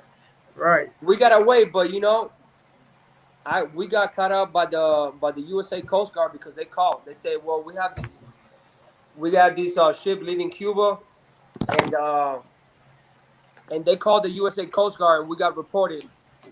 Okay. So we Okay. got reported, and we got intercepted by the United States Coast Guard 5 miles away from Key West. It was a show, bro. We got helicopters, we had the Navy base, we had the whole entire USA Coast Guard ready and waiting for us. There was That no shit. getting away That from shit the like Grand Theft Auto. Yeah, bro, just like that. They were ready, waiting for us because the Cuban government they called up and they said, "Yo, we got this fucking boat heading that way, and we want to know what the fuck is going on." Right. Anyways, we got intercepted. When we got intercepted, I don't know if you remember, but back in the days before Obama became the president, there was a law that if any Cuban touch ground, they could stay. But if you got intercepted in waters, Uh-huh. you didn't make it. They had to send your ass back. Well, my dad could not get sent back because he has so much problems with the Cuban government Right. that they were like, "Well, shit, if we send this man to Cuba, if we send this man back to Cuba, they're gonna kill him. They're gonna They're kill him. gonna kill his wife, and they're gonna kill all his kids." You Uh-huh. know, that was what the United States government said. So we couldn't get back. We couldn't be sent back to Cuba, but at the same time, they could not bring us to United States because they did not know who the fuck my dad was. They didn't know if my dad Right. was a Cuban spy working for Fidel. Uh-huh. They didn't know. So the best place Okay. for us was Guantanamo Bay, a fucking concentration camp. For 3 years, living under investigation till they till they verified that my dad was not a Cuban spy. He was really a political prisoner in Cuba. Yeah. And at that time, that shit was real, yeah, because I watched a movie based on a real story. Yes, sir. Remember that movie? Yeah. Yeah, they came over here, bro. They was Cuban spies though, but they couldn't prove it, right? But Exactly. some of them got in. Yep. So I seen that shit, bro. That's crazy. You brought that up too, because I straight watched that movie, bro. Hey, bro, let me tell you one thing, Money. Like, I cannot express to you how hard those 3 years in the concentration camp was. Shit, I can only imagine, my brother. You know what I mean? Me being 6 years old, bro, I saw everything. I saw Uh-huh. everything, and it was like the biggest nightmares for 3 years of my life, bro. It was insane. Being in a concentration camp for 3 years, Uh-huh. it was just, it was tough. Hell yeah, bro. The six That's year old. why I know what I'm saying, bro. Like when I tell people over here, like be grateful for what you have here in the United States. Like don't criticize it so much. Pay Uh-huh. attention. Look around what's truly happening around the world. Like you got so much going on over here. Number one is human rights. You got human rights over here, Money. You can post on your channel whatever the fuck you want at Right. any given time. Right. Try doing the same thing in another country. Yeah. Especially in a dictator country or a country Oh where, yes, sir. yeah, shit, it ain't gonna happen. That's why Ugas dedicated his fight to Cuba. Yeah, Because he's that's a they civil call that rights shit. fighter. Yeah, they call that shit. What's it called? Treason. They'll kill your ass over that shit. But in order for you to know what I'm talking about, you really have to understand what I'm like. You really have to like live through it. You know what I'm saying? Yeah. And bro, I'm only praying for communism not ever to get to America. Like America, we keep getting weaker day by day, and I only pray, bro. I only pray for communists never to take over the greatest land. To me, it's top three, bro. Greatest land in the whole world. Yeah. My man Roxanne say, "Great show, Manny. Thank you, brother. This remind me of how far we've come from." Yeah, man. It's a lot of shit, man. A lot of people go through a lot of fucking struggles and a lot of shit that, some people might not look at. People look at you, yay, they won't just seeing you now. You know what I'm saying? They won't know your backstory. You see what I'm saying? People got a tendency of putting a perception on somebody, not knowing that shit. This kid could have went through motherfucking hell and back. You see what I'm saying? But they'll be looking at you as if, oh well, man, you privileged or you got this or you got that, just not knowing. You see? So it's crazy, bro. Yeah, bro. I mean, my daughter's 11 years old, bro, and I look at my daughter. I'm like, man, wow. I remember my daughter's 11 years old, but when I was six I years old, always bro. praise you as being a great father as well, man. That shit, it makes Thank me happy you, to see that. Yeah. thank you. You always tell me that, bro. But like I compare myself a lot to my daughter. I'm like, wow, she's 11 years old, and she's truly a princess, and she will remain to be my princess. But when I was half of her age, bro, I was incarcerated. I was in a prison, like in a real tough prison, just because we escaped from Cuba. I escaped from a prison and I went into another prison. I went into Hmm. Guantanamo. Guantanamo is where they take the real terrorists Facts. from Afghanistan. I was there, bro. I know what it is to be in Guantanamo. I know what it is to live with the military. Taking care of you. You wake up every day, and there's nothing. There's just like the army, watching you. That's why it's called a concentration camp Uh huh. But because they yeah, I don't know know who the fuck you are. that's true. And That's true. and those years for me were really tough. And I'm just a representation of a third world country. You know what I mean? Yeah. I represent all those people, bro. People that come from another country, and I wish America would like use me as an example to know what it is to try to like to fight for your freedom, you know, because a lot of people over here they don't know what it is because we take that for granted every day. You wake up every day, and here in America, you get put on my shirt, you can say fuck Obama, fuck Trump, but in my country, bro, if you do that, well, you know, you're gonna get Yeah, your head cracked. They're gonna yeah, disappear you. They're gonna get an eraser, and they're gonna erase you off the map like you were yeah. never born, Like you never existed. My man, like School of Skills, want to you ask you a never question, existed. yeah? He said, young bro, do you know about the Afro Cubans in Cuba? Tell me about them, please. Yeah, the Afro Cubans in Cuba is a real big community. You know, I mean, in Cuba, we have probably 70% of Cubans are Afro community. You know, African Americans. Okay, Because if you remember back in the days, Cuba was the main point where they used to transport all the slaves. You know, okay, before they went into Brazil and before they went into South America, Cuba was the first stop. So okay, 70% of Cubans are Afro Americans, okay. and the rest are from Spain, Spanish. There's no such thing as Cuban. Cubans are African Americans and Spaniards. 70% of Cubans are African Americans. Yeah. And I know a lot about the religion. You know, if you're a real African American, you know about the Orula religion, and that's why Yordenis Ugas was wearing that necklace yesterday. I don't know if you guys saw it, Mm-hmm. the white and red necklace. Uh-huh. That's a representation for the real African Americans. You know, his He always background, want Ugas' background, he comes from Africa. He's 100%. You know, he's Cuban, but Cubans are Africans. yeah. His Instagram is Yo Vegas, Roxanne. YEYO Vegas all together. VEGAS. Yeah, the Afro Cubans, man, it's real. I mean, 70% of Cubans are completely Africans. The Yeah. population in Cuba is 70% African Cubans. They immigrated to Cuba. They didn't really immigrate. They brought them to Cuba. You know, I always want to go to Cuba. Cuban is an island in the middle of the ocean. And Yeah. back in the day when Columbus came to conquer everything and they started taking the whole slave trial and everything, that was the first stop. Cuba was the first stop for all the slaves. Mm-hmm. Before they made it to America, they made it to Cuba. That's why 70% of Cubans are Africans. I always want to go to Cuba because of Scarface. Bro, remember the Cuban movie?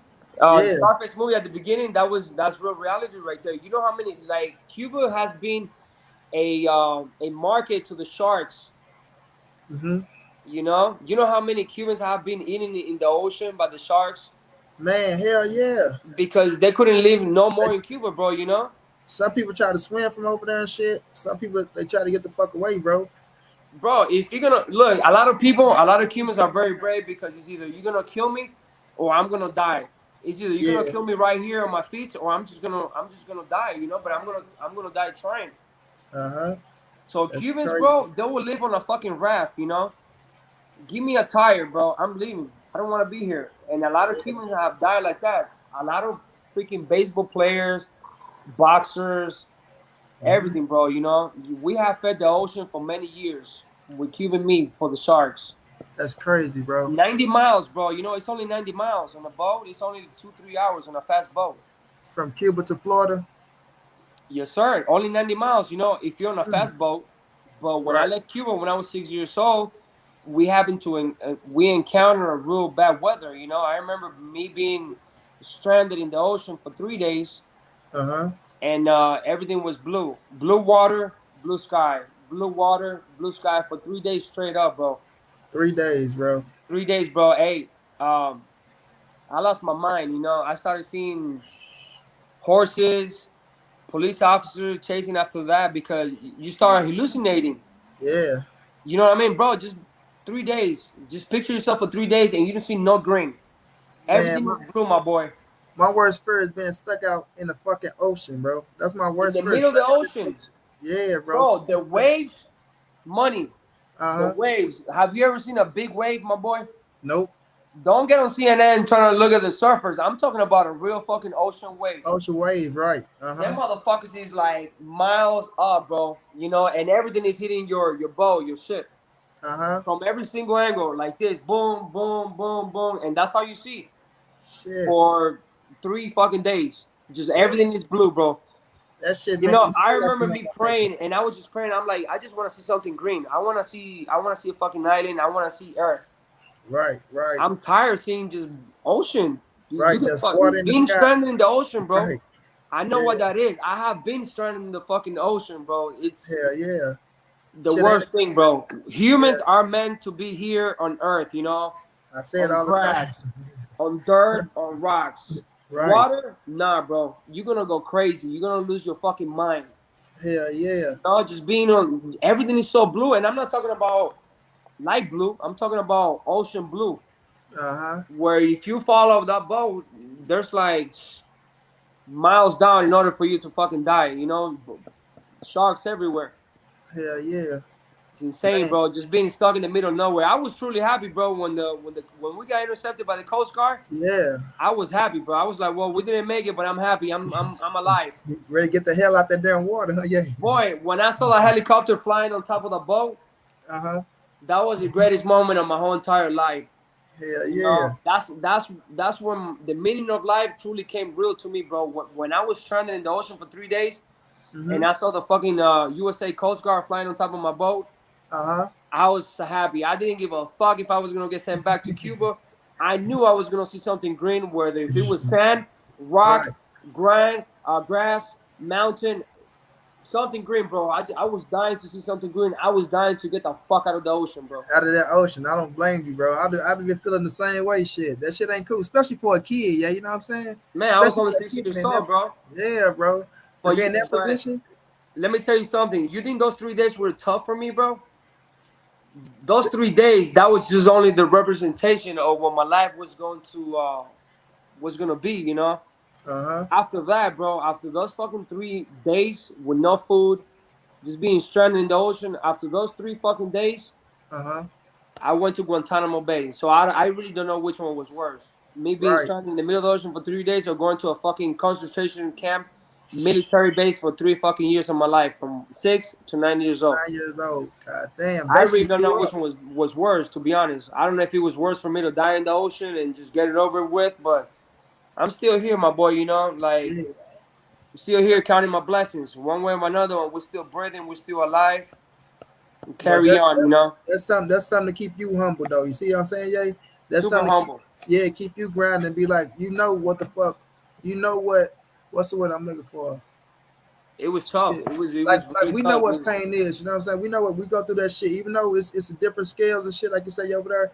But at the same time, you go through everybody go through shit in their life that's go all if you're a realist with your goddamn self, that's gonna keep you humble and say, I know what the fuck bullshit is, or to be in a position that you won't wish on nobody, you know what I'm saying? So I'll that's a definitely not, position that bro. you won't wish on nobody, bro. So that's some crazy shit. Cause me even thinking about that shit, right? Like goddamn, they in the goddamn concentration camp from 6 to 9, bro. And like you say, Guantanamo Bay, hell yeah, I know about that place. That shit is like the worst of the worst, bro. That's the worst of the worst. You know what I mean? That's the worst of the worst. I Yeah. mean, Guantanamo Bay is a little island like this, you know? It's a military base behind the mountains, and everything Mm-hmm. surrounded by you is freaking bombs. You know, if you try to leave that place, bro, you're gonna blow the fuck up. Mm-hmm. There's no escaping from Guantanamo Bay. Uh-huh. Guantanamo Bay, there's a reason why they take the biggest terrorists of the world. They take them to Guantanamo Bay because there's no escaping from Guantanamo Bay, bro. Mm-hmm. That's the biggest concentration camp in the whole world, you know, Shit. and there's no escaping from that place. Mm-hmm. Put your And ass there because they know. If you try to escape, you go blow up. bro, but I'm gonna tell you one thing. That's where I got into boxing, you know, because a lot of people from the army, military people, they used to be cool, you know. They had heart, they had a lot of feeling. People like you know how we just go here and we enjoy the army. Hell yeah. There were a lot of good people, you know, a lot of good guards. They were like, holy shit, this little kid, look at him, he's only 6, 7 years old. Look what the fuck he going through, you know. Uh-huh. And a lot of them will break the rules sometimes, you know. A lot of them will be like, they will bring me candy, they will bring me McDonald's. Uh-huh. They will be like, you know, here, they will fucking sneak in a little TV like this in the Uh-huh. base, and they will like put up the fights in there. You know, they will record the boxing matches Uh-huh. like Trinidad, De La Hoya's all fight, you know, and that's what I did, bro. When I was really young, you know, they used to sneak in little TVs like this. They're trying to give you Little some TVs like information. this, bro. Uh-huh. You know, American soldiers, the guards that were guarding me for, we became family, bro. Because if you get to know a little kid Facts. for a few years, Yeah. you know, one way or another one, you know, He he's go gonna grow rob on your you. heart. Exactly. Go grow You know on what you, I'm man. saying? So I had these people bringing puzzles to me, like puzzles, Uh-huh. bringing me candies, McDonald's, you know, bringing little TVs, bringing me movies. They knew when my birthday was. They knew Christmas, you know. So like they were there for me, you know. Guards that were living in Guantanamo, you know. Like Uh-huh. Guantanamo's a city, bro. Guantanamo it's a military base, but it's a city too. These people when they get off from work after you get done working your 10 hours, Uh-huh. you go to your place wherever the fuck the guards live, you know, because a guard cannot be there 24/7. Facts. He needs to go back to his place. He gotta go shower and you know he gotta do his thing. So whenever they will be off from work, I don't know, bro. I guess they were thinking about me, you know. And the next day they will show up with a little McDonald's, a Happy Like bring you Meal. something. One Yeah. of them sneaked in a TV like this, and he was like, "I don't care, you know. I want you to have this little TV. Hide the Uh-huh. shit in where I used to sleep." Uh-huh. He brought me a little TV like this, and then he used to always bring me tapes, movies, you know, things like that, bro. Like that's why I got so much respect for humanity because it doesn't matter what it is, Uh-huh. money. You know, it's an example, bro. Even the guards, they knew what the fuck I was going through when I was 6 years old, and they were like, "Okay, well, I want him to have a little fucking TV." There you go. He don't But know nothing. He don't they know knew that what. was a place for a kid. I They didn't know what want my a dad place was for a doing, kid. bro. I was 6 years old. You think I had any type of responsibility about what my dad was doing when he decided Nope. he was gonna take me out of Cuba on a boat? I didn't Facts. know he was breaking the law. I didn't know nothing, bro. I was only 6. Facts. But they And were they, all, they were really good people, bro. You know, really good people around the world. And they were like, "Whoa, look at this fucking little kid." You know, let me mm-hmm. bring him a fucking Happy Meal. Let me bring him a little TV, and that was good times, bro. You know, good. I mean, that Shit, that was all I had. right. That's how I say it got to be, bro. But they wanted to take you out of that fucking hellhole for a minute, like you say, Jay. They knew you Yeah, didn't that's belong there, though. that's But all yeah, I had, money. let me ask you this, Jay. Canelo, Cato Plant, November the 6th, Jay. Oh yeah, most doubt, bro. Yeah, that's not question. Who you got winning that fight? Canelo. Thank you. Yeah, no doubt. Canelo. Yeah, it's gonna be a hell of a fight. It's gonna be a hell of a fight, bro. It's a lot of people that get on my ass for giving Canelo a just due. But when I tell you I like Caden Plant, I don't take nothing away from Caden Plant. But I don't see nothing Caden Plant can just to me, bro. And I ain't saying that Caden Plant can't go in there and have people keep looking at Ugas and Manny Pacquiao and want to compare that to Caleb and Canelo. That's a whole different scenario. Hey, Whole different money. I'm scenario, gonna bro. keep it real with you 100%, bro. I'm tired of seeing those type of fights, bro. Which fights? Those type of fights, the fight that we're talking about, you know, like Canelo Plant, and I don't want to see that, bro. I want to see Canelo face all the type of people, all the type of boxers, you know. For so who you want? Who would you if you had a chance to put somebody on Canelo? Who would it be? Eh? I want to see. You get I one want to see. person. You get one person. I want to see the brothers, the twins. Cholo. I want to see the Charlos. I want to see that Okay. happening. I want to see the Charlos, you know, Okay. Yeah. because that's what I want to see, bro. I want to see the Charlos. I That's don't your want to see fight. Canelo fighting these people no more, bro. I want to see real fights, you know. The Charlos is gonna show up with the attitude, you know. We're gonna die here in this ring. I don't want to see another fucking Billy Joe. See. I want to see the Charlos. That's what I truly want to see, bro. I want to see the Charlos. So do you think Caleb Plant is like another Billy Joe? Yeah, I think so, bro. I most I think doubt. You so know, too, Canelo bro. right now he's in the road. He's following. He's going after Floyd Mayweather's legacy. We're trying to be 50-0. We're trying to have no fucking L's. He No, got a loss I already. think you need to go out there and you need to really test yourself. You know, I think Yeah. the Charlos bring a whole lot to the table. You know, I think the Charlos. I don't even think Canelo won the fight. Canelo don't want the Charlos. Nah, Canelo fight Jamal. I think he offered You him to think fight. so? Yeah, they offered him to fight, but it was two different networks and shit like that, right? Why is he always avoiding that conversation though? Every time the Charlo brothers' name come aboard, I don't know. I don't even know if the fight. They hungry. The motherfuckers is hungry. Well, it just one now. Jamel don't want. Well, Jamel always tell you that he ain't at 160, so he doing this thing at 154. But with Jamal, bro, sometimes Jamal want to fight, sometimes he don't. But the thing is, Jay, Jamal don't run the show. see what I'm saying? He telling Canelo he got to come to 160. That ain't gonna happen. You have to go to Right. 168. You have to go to 168. But this is the thing too. I'm with you. I feel like this just me. I feel like Jamal give him his toughest test. That's just me. I know a lot of people out there. Oh, Canelo gonna do this to Jamal. He gonna do that. I feel like Jamal give Canelo. I feel just me. I know some people say Benavidez. Some people say A beast. Andrade. Some He's a people say beast. Caleb Plant. But I think Jamal though. But I think Canelo beat them all. I'm keeping it real. I think Canelo beat them all, bro. I think he that good. You think Canelo will beat them all? Mm-hmm. Yeah. I mean, um, I want to see some real boxing fights. Is what I'm saying, Money. I want to see Canelo come and really tell himself, bro. I'm tired. Like I used to be the biggest Canelo fight, bro. The biggest fan ever. Yeah. I'm a Uh huh. big Canelo fan for years, you know. Uh But I huh. get tired of the bullshit, bro, because I love the sport of boxing so much that I also get tired of seeing little bullshit, you know. Yeah.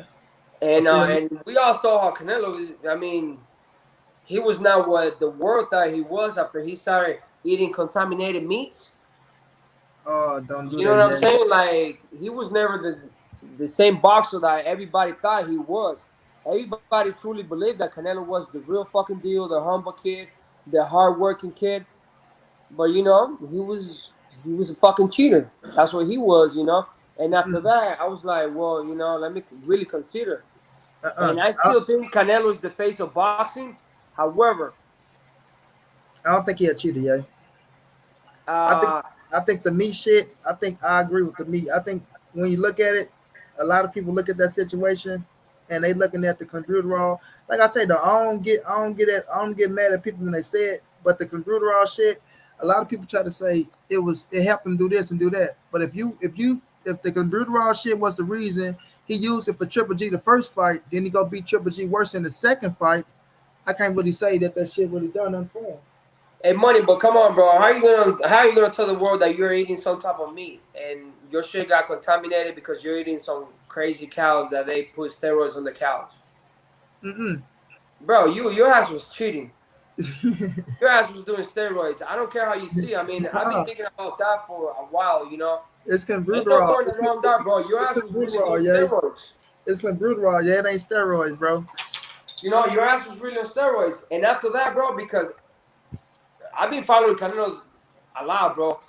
Canelo used to be my man. You know what I'm saying? Like I had a lot of Uh-huh. respect for Canelo. I always had a lot of respect for Canelo. But I saw little shit like that, you know. And Uh-huh. now he's cherry picking like a motherfucker. I think he's cherry picking it, and I think Canelo will not try to fight nobody that he wouldn't be able to beat. That's the honestly, bro. That's what I truly think. I don't think Canelo will face nobody that I don't think he could truly beat. I'm hit you with this one, yeah. Like, no, I gotta You know, disagree. I want to see Canelo fight some I'm, real people, bro. I want to see Charles get in there. I'm about to hit you with this one, yeah. I'm gonna have to disagree 120, right? Because they said Canelo wasn't gonna fight Caden Plant, right? They say he ain't gonna fight Caden Plant. He came back to the table for Caden Plant. Jamal Charlo, that's the fight I want to see. But I really want to see him and Dimitri Bivol, right? Dimitri Bivol. I want to see that fight. But when I look at the situation, Canelo came back to the table for Caden Plant. Now this supposed to be the guy that everybody say he was afraid of. He was ducking, not you, but he coming back to the table for him. Jamal Charlo, Andrade, they both at 160 right now. Both of them are world champions, Jay. They have to. I'm not. People get pissed off when I say this. They need to fight each other. They both at 160. Canelo at 68 right now, trying to be undisputed, but they want him to come down to fight Jamal Charlo and Andrade. They want him to fight Benavidez. They want him to fight Plant. They want him to go up to fight Better B. They want him to fight, but everything, the heaviest the head that wear the crown, I will say that. But when I look at Canelo, right, he's fighting the people that they say he won't fight, yeah. But the thing is, when he do fight those fighters, and if he do beat them, cats got to give him his credit and stop bringing up all the bullshit. Yeah, for sure. But wait a minute, because just like you just brought up the Bruderov shit, yeah, everybody try to hold that over his head, but he did his time for it. I feel like it was the meat, but everybody else can feel how they feel. I'm not pissed off at you. But the thing is, when he do something, like people get on his ass when they feel like All he the don't time. do something. Yeah, but when he do something good, they still don't give him no credit. So it's like, damn if I do, damn if I don't. You feel me? So all I want to see is now, like you say you tired of these type of fights, the Caden Plants fight. When I say that ain't the style to beat Canelo, you need a motherfucker that's gonna stand right there and fight his ass. They tell me, no, that ain't it. It's the hit and not get hit style. So now Caleb Plant is on the list, and if Canelo go out there and beat Caleb Plant ass, like I think he gonna do, I think he gonna stop him, right? Of I course, yeah. need people, I need them to give him his just due, because now they'll turn that shit back around and be like, well, Caleb Plant was a nobody. What did he do? Now it's time for him to fight this person. So it's a yin and a yang. Now I don't get mad at y'all, or I ain't pissed off at y'all for Seneca Brutal shit. Y'all want to hold that over his head, but there's so many fighters out there that got caught on shit that was worse than Brutal that we still respect. But I just want people to give him his just doing his credit. That when he go out here and beat the fighters that they say that he won't fight, don't keep moving the goalpost to somebody else. You know what I'm saying? Money, look, man. I'm not even trying to hate on nobody, because that's not me. Salute, I don't, Justin Harper, salute. And make sure y'all go follow my brother Yayo, man, on Instagram. Yayo Vegas, YeoYoVegas. my boy, Even though, look, I'm even not though the I type wanted of to person choke that will hate Yayo on ass nobody, yesterday. like that's not my character. Oh yeah, I don't hate not on you, Yay. nobody. Look, Not you, yeah. You always keep it real though. Not you, my brother. Canelo, bro. Like when you buy a Canelo fight in pay-per-view or whatever it is, Uh-huh. he turned that shit into a whole concert, bro. There, you have to watch like 3 concerts before you watch the fight. Because he's so for sure he knows It's he's an gonna win event. the fight. It's He an so for event. sure knows that he's gonna win the fight. And to me, I'm when I'm buying a pay-per-view event, bro, I ain't trying to see that shit. You want to see a Well, fight we that you saw the feel like, last one of his last fight that he had when he had in Florida. It was a fucking concert. for us, you talking about Billy Joe? Yeah, it was a fucking concert when he fought over there at the fucking in Orlando, I think it was. And Uh, because Canelo right now, he ain't fighting nobody that he don't think he could beat. I want to see some real boxing, bro. I want to see more than that. I yeah. know it's bigger. There's way bigger names in there than the people that he's truly fighting, my boy. You know better be right. You know what the better be best 75? Benavidez is ready for him, bro, and I don't even think Canelo won the fight because it's gonna be a tough fight. No, Benavidez got some fucking long ass arms, bro. That boy, he has reach. but he just got mandated though, so he got to fight. He got to handle that mandation first, right? Take him out. But that's what I'm saying. After this fight, after this undisputed fight, and Canelo make history, then we're gonna see what move he make after that. We're gonna see the next move for him. But you can only fight one fight at a time, yeah. Yeah, yeah, no, of course, yeah, yeah. But I mean, Canelo's on another level, bro. He can do whatever the fuck he wants. He calls out his paycheck. He does whatever the fuck he wants. Uh-huh. So who do you want to see Ugas fight next, Jay? Just if it was up to you. Sean Porter. Man, you want that rematch for real, huh? I want the rematch for real, bro. I mean, I want to see it. It was a very controversial fight. I want to see Ugas and Sean Porter. I want to see that happening. Salute, That's Guru. that's what I truly want to see, bro. I want to see Ugas and Sean Porter get down again. Yeah. And for real, bro, I want to see the best man win because I love the sport of boxing. I'm Cuban. I fucks with Ugas, Oh yeah. but I love the sport of boxing. I follow this shit just like you do, Money. Not as much as you. My bad. Yeah. Not as much as you. Oh But I, man. I love the sport, bro. I want to see that rematch. That's one thing that I'm dying to see. I want to see that rematch. You want that get back. You want the get back. I feel you. Ain't nothing wrong with it. I want to see him versus Earl though. I want Ugas to fight Earl. I feel like that's the best fight just to me because I feel like Ugas deserve it. When you put yourself in a position, I like for you to I want you to reap the biggest benefits and your biggest fights out of. Like I'm happy for Caleb Plant to get Canelo. I feel like he put himself in position to reap the biggest benefits and put yourself in the biggest fight. I think the Earl Spence fight is bigger than the Sean Porter fight, I and think I that's. think I Earl think it's too deserves it. soon. I think it's too soon to see Ugas and Errol Spence. I think it's too soon. Hmm. I want to see. I want to keep boxing alive. I want to see good fights. I Yeah. want to see the rematch. I want to see him go from right now. Ugas, he posed a lot of shit about him and Sean Porter. He has something Hmm. for Sean Porter, and he still holds something in that fight, bro. He felt like he won. He talked so much about that fight that I want to see that fight before he goes and he faces the truth, man. Before he goes and he faces Errol Spence, I want to see him go, and I want to see him close those open business that he had. He still got open business with Sean Porter. I want to see him call out that fight, and I want to see him go handle that. Hmm. And after that, I mean, I want to see. Of course, we want to see that. We want to. My prayers go out there for Earl Spence, and I hope he's doing great. I love Earl Spence's style. I think he has a Facts. fucking unbeatable style, bro. When he gets in front of you, you gotta be in shape, bro. Errol Mm-hmm. Spence is tough. You know, he got the hit, he got the punch, he got Uh-huh. heavy fucking hands, bro. Errol Spence, he got the hands. He's a bee, bro. He gonna sting you. He's going Facts. to hurt you. You Facts. know, I love his style, bro. I love Errol Spence style. I love his style, bro. When he gets in Uh-huh. front of you, you must be willing to trade. He's willing to trade all the time. One But thing I love about boxing, bro, is when you position yourself and you're mm-hmm. doing trade when you're trading punches. Mm-hmm. And Errol Spence, it's all about trading punches, getting in front of you, and we're gonna trade. You know, he completely destroyed everybody in the division, bro. You know, anybody that gets in front of Errol Spence, he stinges the shit out of them, Mm-hmm. and I want to see that. But You know first, him I and want to Ugas see was Ugas. signed though. I want to see Ugas with Sean Porter. You want that I, payback. I You want the want that, bro. payback. I want to see that. I'm dying to see that. I want to close that fight out. I want to see the real outcome of that. You know, Uh-huh. and they both learn. They both know the way out. So that's gonna be a great fight. So That's this gonna the be a thing great though. fight. This the thing though. Yeah, you know, Sean Porter and Bud got a fight coming up. They got a fight coming up. That's What amazing, bro. what you think about that fight? Terrence Crawford, Sean Porter. Bro, um, I mean, he's quick, bro. Mm-hmm. Sean Porter's quick, but Crawford faster, way faster. But I think Sean Porter has more power in his hands than Bud Crawford. Ooh, I You think know, but Sean Porter got hands, bro. He's not as fast, but I mean, we all learn from Manny Pacquiao, bro. Speed is everything, you know. And Crawford got the speed, hands yeah. down, bro. Crawford put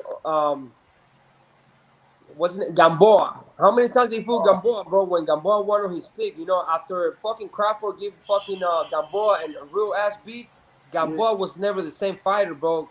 that's Completely true. mentally fucked the shit out of him. Gamboa was my favorite Cuban fighter, right? My little I brother went, loved I Ray. went every single time that Gamboa fought here in Vegas. I went to every single one of his fights since 2003. I went to all his fights Yeah. at the Palms, in Reno, in the Whiskey Pea Was Prim. it I went to all his 2003? fights, and to me, he was a super growing, super fast champion, superstar.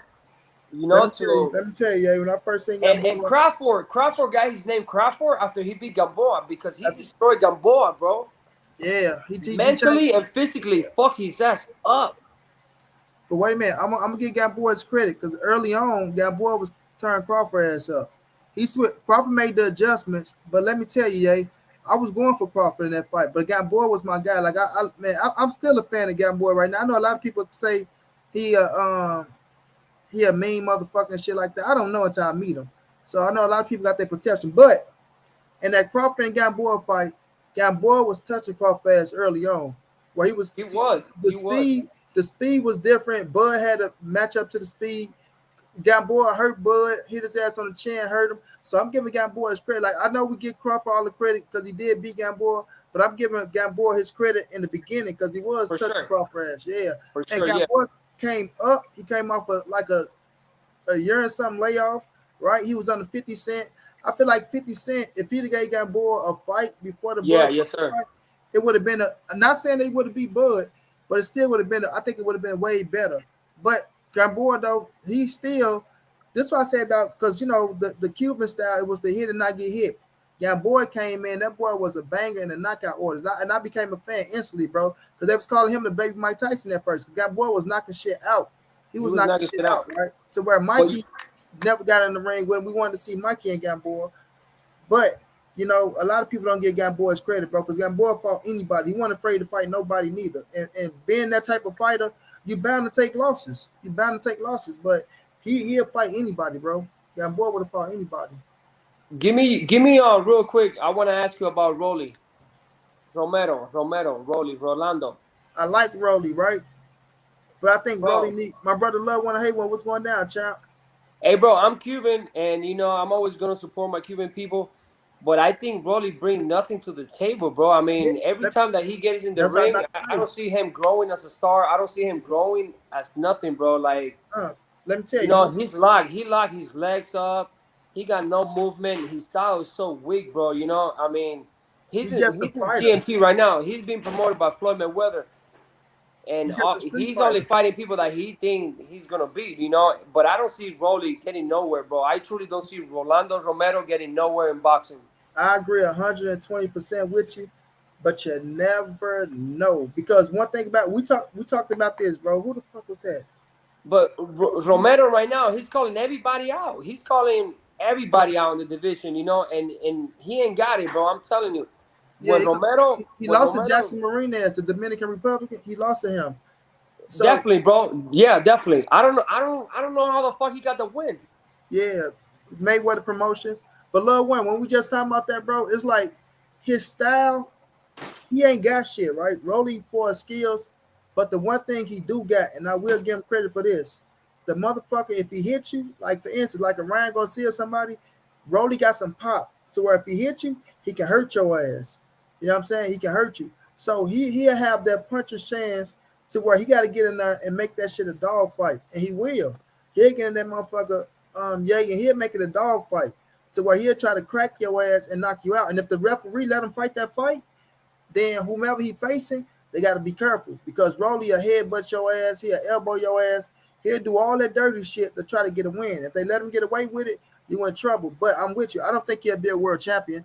I don't think he got shit to be a world champion. I don't think he got No, shit to definitely go not. for.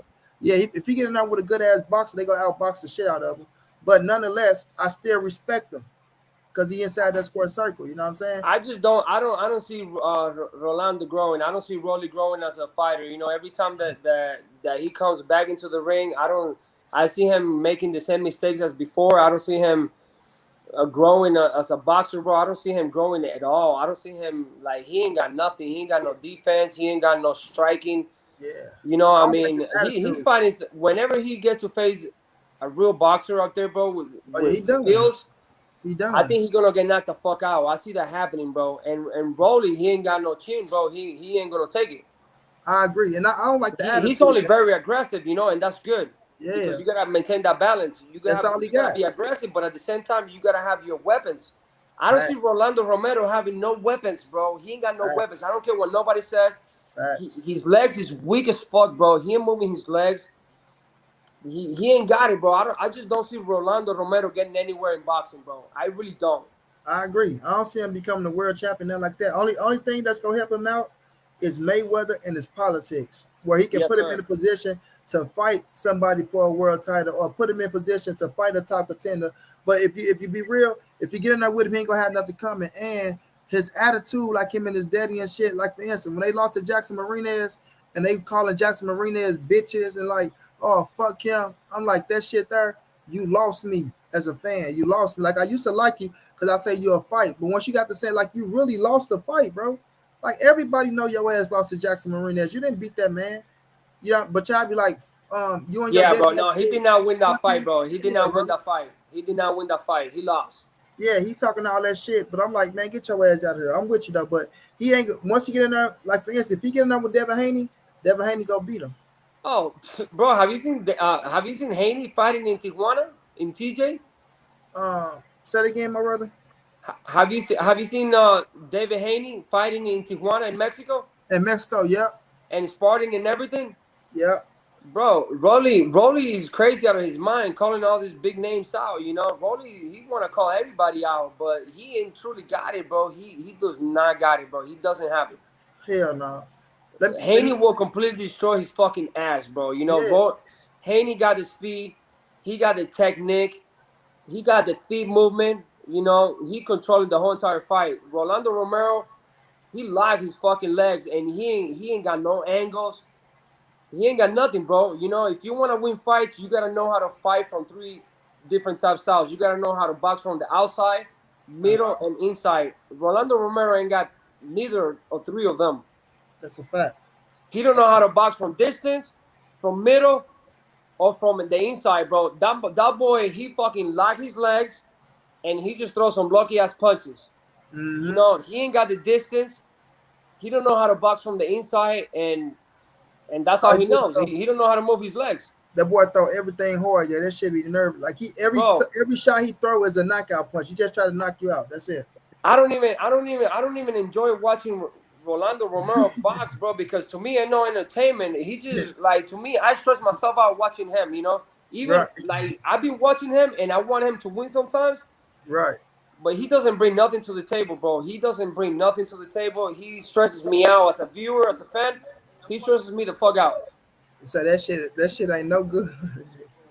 No, I don't like him as a boxer, bro. Fact. My bro Low, what's going down, man? What's up with y'all? Yesterday I noticed I was talking too much. Today I'm gonna listen. Oh man, what you mean yesterday you know you was talking too much, bro? We ain't going there. Ain't no such thing as talking too much when it's a boxing channel, bro. How Yeah, you but doing, my you, man? what's up with you, my man? I'm listening Man, to you. blessings for you, bro. How you doing? Huh?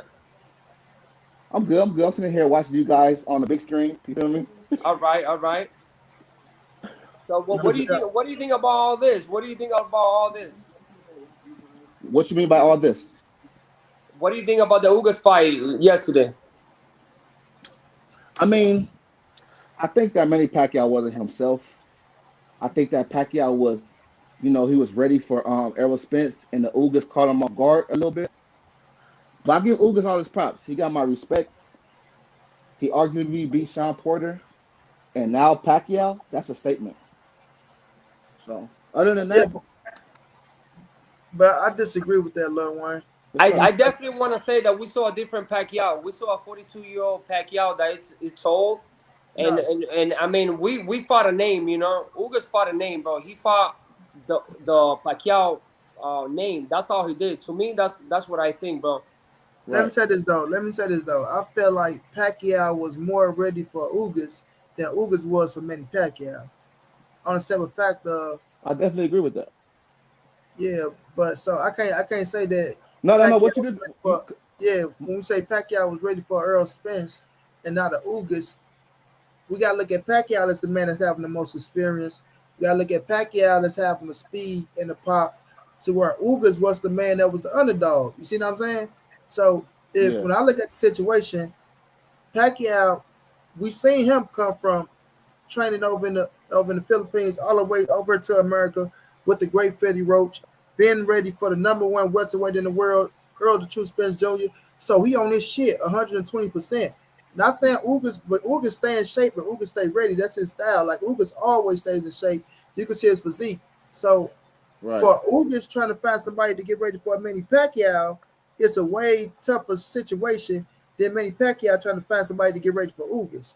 You know what I'm saying? So I'm giving Ugas all the credit in the world, bro. Hold up. No, I no, don't no, know. not you. I'm not saying because you got people out here saying, "Oh, Pacquiao was Oh, too okay, old," okay, this and okay. that. But these same motherfuckers that was saying Pacquiao was too old, it's the same motherfuckers that was talking about Earl Spence was ducking Manny Pacquiao, and Pacquiao go do this, that, and third to Earl Spence. And now when we look at Yordenis Ugas, who people look at is not as a more dangerous fighter than Earl Spence, and Ugas going there and beat Manny Pacquiao. Hell no. I'm giving Ugas all the credit, all the just doing the world. That man went out there, he made history for himself, he made history for his country.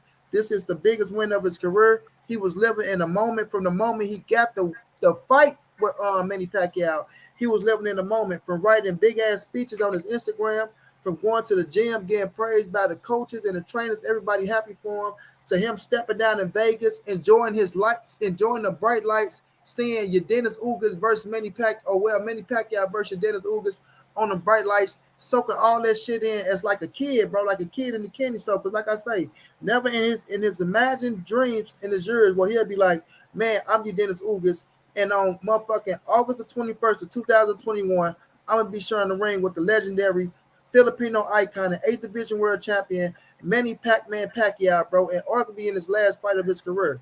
You see what I'm saying? So he soaked all that shit in that moment, bro, and having that little time to train for Manny Pacquiao to go in there and put on that performance and defeat Manny Pacquiao and come out as victorious, as a lot of motherfuckers kept saying, he ain't the real champion. He ain't do nothing to earn the belt. And then he go in there and beat Manny Pacquiao for the title. Ain't shit taking nothing away from Ugas. That's the highlight of his career, bro. It don't matter win, lose, or draw to any motherfucker after this, bro. The highlight of his career is defeat Manny Pacquiao, bro, and that's going down in history, bro. So he deserves all the credit in the world from anybody and everybody. That's a And shout fact. Absolutely. out to Damian A Lillard for putting it out there, bro. Damian Lillard put that out there. 100%, bro. I'm with you 100%. I'm with you 100%. You know, Ugas demonstrated that he was the beast, bro. He was way bigger. He controlled the fight with his whole jab the whole entire night. He was fighting with the jab was on Manny. Manny couldn't get to him. Manny tried coming at him from every single angle, but it was just too much of Ugas. Too much of Ugas, bro. Ugas controlled the fight because he did a smart fight. Facts. And his guard was on point, bro. Like we all saw Manny coming at him from every angle, and he was just locking himself up. Like, ain't no coming in here. Yeah, hell yeah.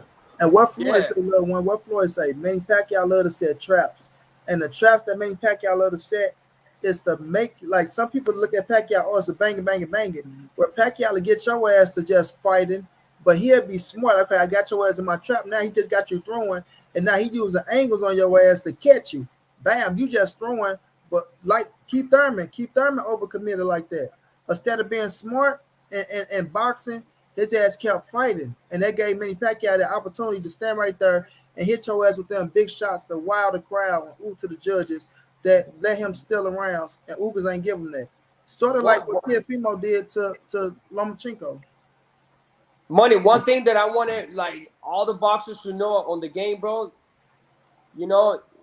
One thing that every boxer should learn from Manny Pacquiao, how you need to have different game plans. We all saw how Manny had 3 different type of strategies during the fight.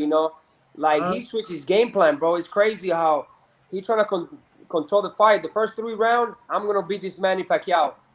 From 3 to 6, I'm gonna switch the game plan and I'm gonna switch my game, and this is what I'm gonna do. And then from 3 different type of styles, bro.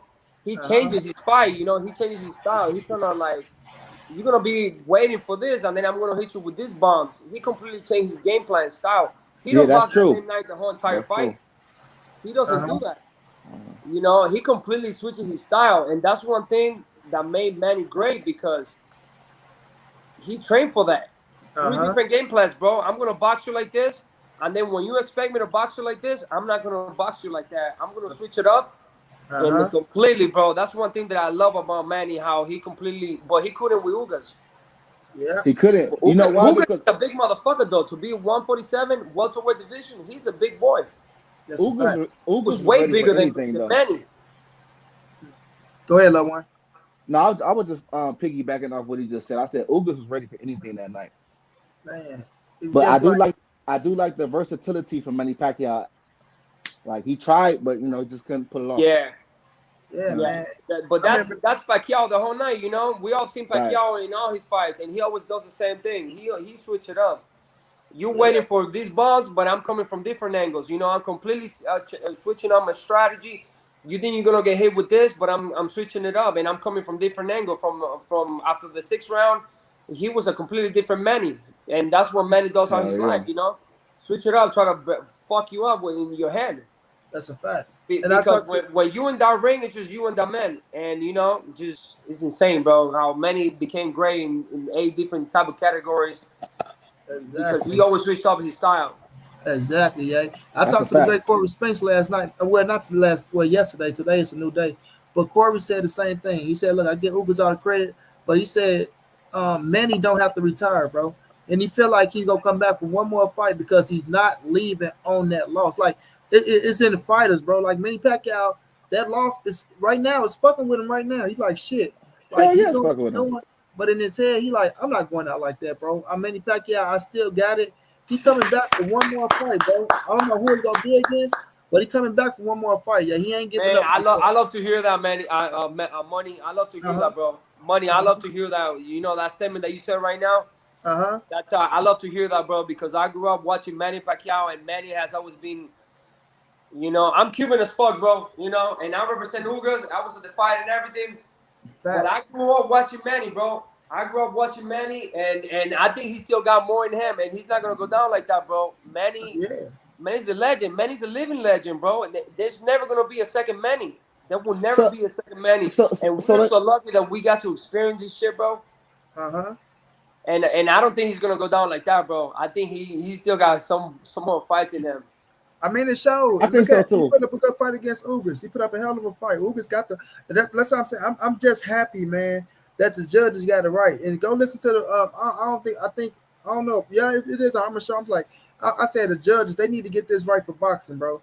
Ugas won that fight. They need to get it right for boxing because this shit is going to be a black eye. If they don't get Ugas this win, that shit is going to be is you're gonna lose a lot of fans, bro. Because Bro, even Damian Lillard said, even with the commentating, that's why I'm happy I watched that shit with no commentating. Because Damian Lillard was like, man, that's fucked up. How they trying to make it as if Ugas losing this fight when he really winning. And Damian Lillard said, I'm a fan of both fighters, but the way they commentate is they trying to make it as if Manny Pacquiao is winning.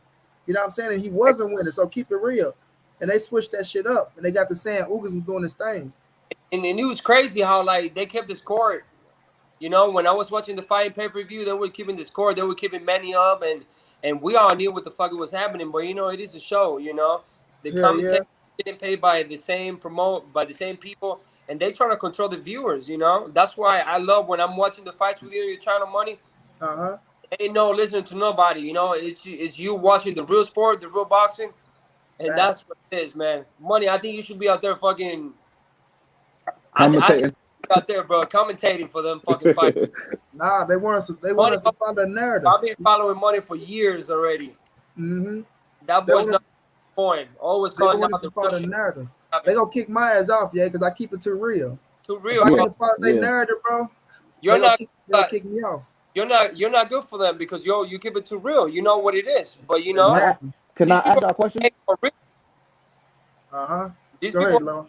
getting paid for saying that shit. You know, controlling the fight and controlling the viewers, and that's Exactly. bad for the sport. You know, they're hurting the sport because you keep doing that shit, bro. You keep robbing people the way you have been robbing these fights and these boxers, and you're only losing fans, bro. And the sport of boxing, I think it's I don't see the sport of boxing going like this, bro. It's more either I don't even Yeah. see Eddie, bro. I think it's like this. You know, the only people that is truly keeping the sport of boxing alive, the people like us. You know, the people that are really passionate about that we've been Yeah. following for years. But I Uh-huh. would be able to tell my kids, yo, like they're gonna be like, yo, this shit is real. It's fucked up.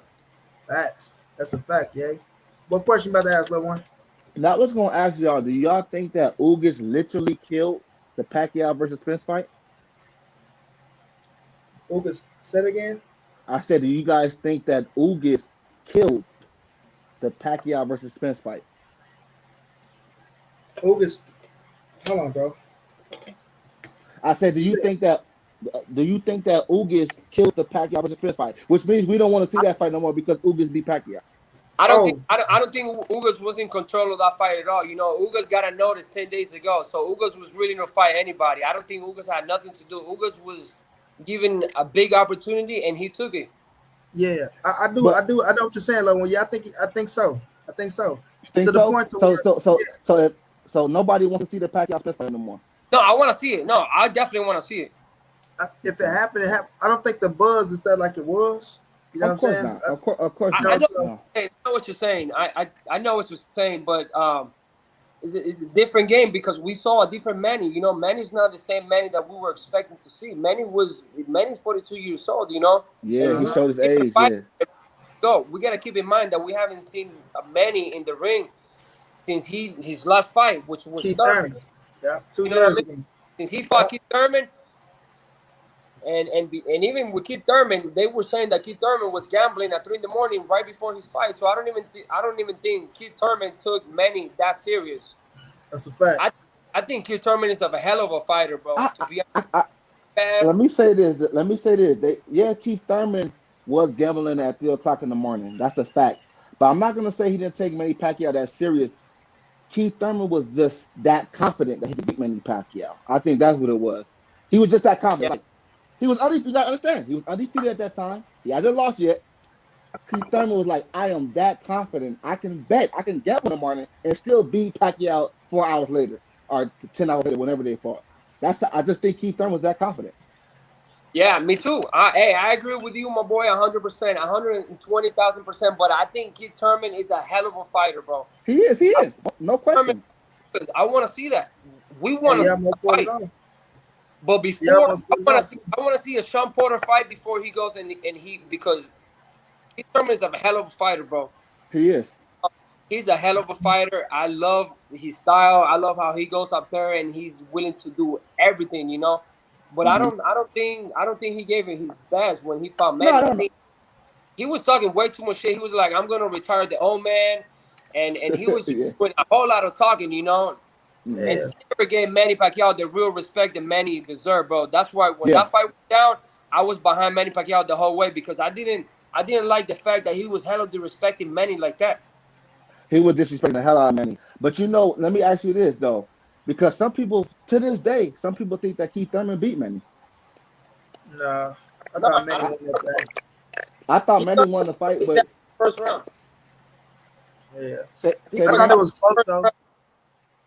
He Yeah, was not ready. I Yeah, think when we talk about boxing, bro, it's mentally. It's a mental sport. When you're facing someone in front of you, it's a mental, bro. I don't care how much running you have done. I don't care your stamina. It's all about being smart, and that's what Ugas demonstrated last night. He was a very smart boxer. He took his shots very accurately.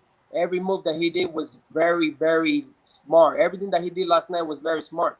it was calculated. It was and calculated. Yeah, that's what won Ugas the fight over Thurman because Thurman wasn't being smart inside the square circle. He kept trying to bang it out with Manny, and that's what fucked him over. Even in the point, I see what you're saying too, loved one, because he was that confident and he almost did pull it out. Because like I said, yeah, I had it as a close fight, and it was rounds where Keith Thurman was winning, bro. And that's what I was saying about when you go back and look at the Danny fight and you go back and look at the Sean fight. Thurman was like for instance, if he win the early rounds, he'll box at the end like fuck that. I'm banking this round in the bag. Like I don't give a fuck, motherfucker. You know what I'm yeah, saying?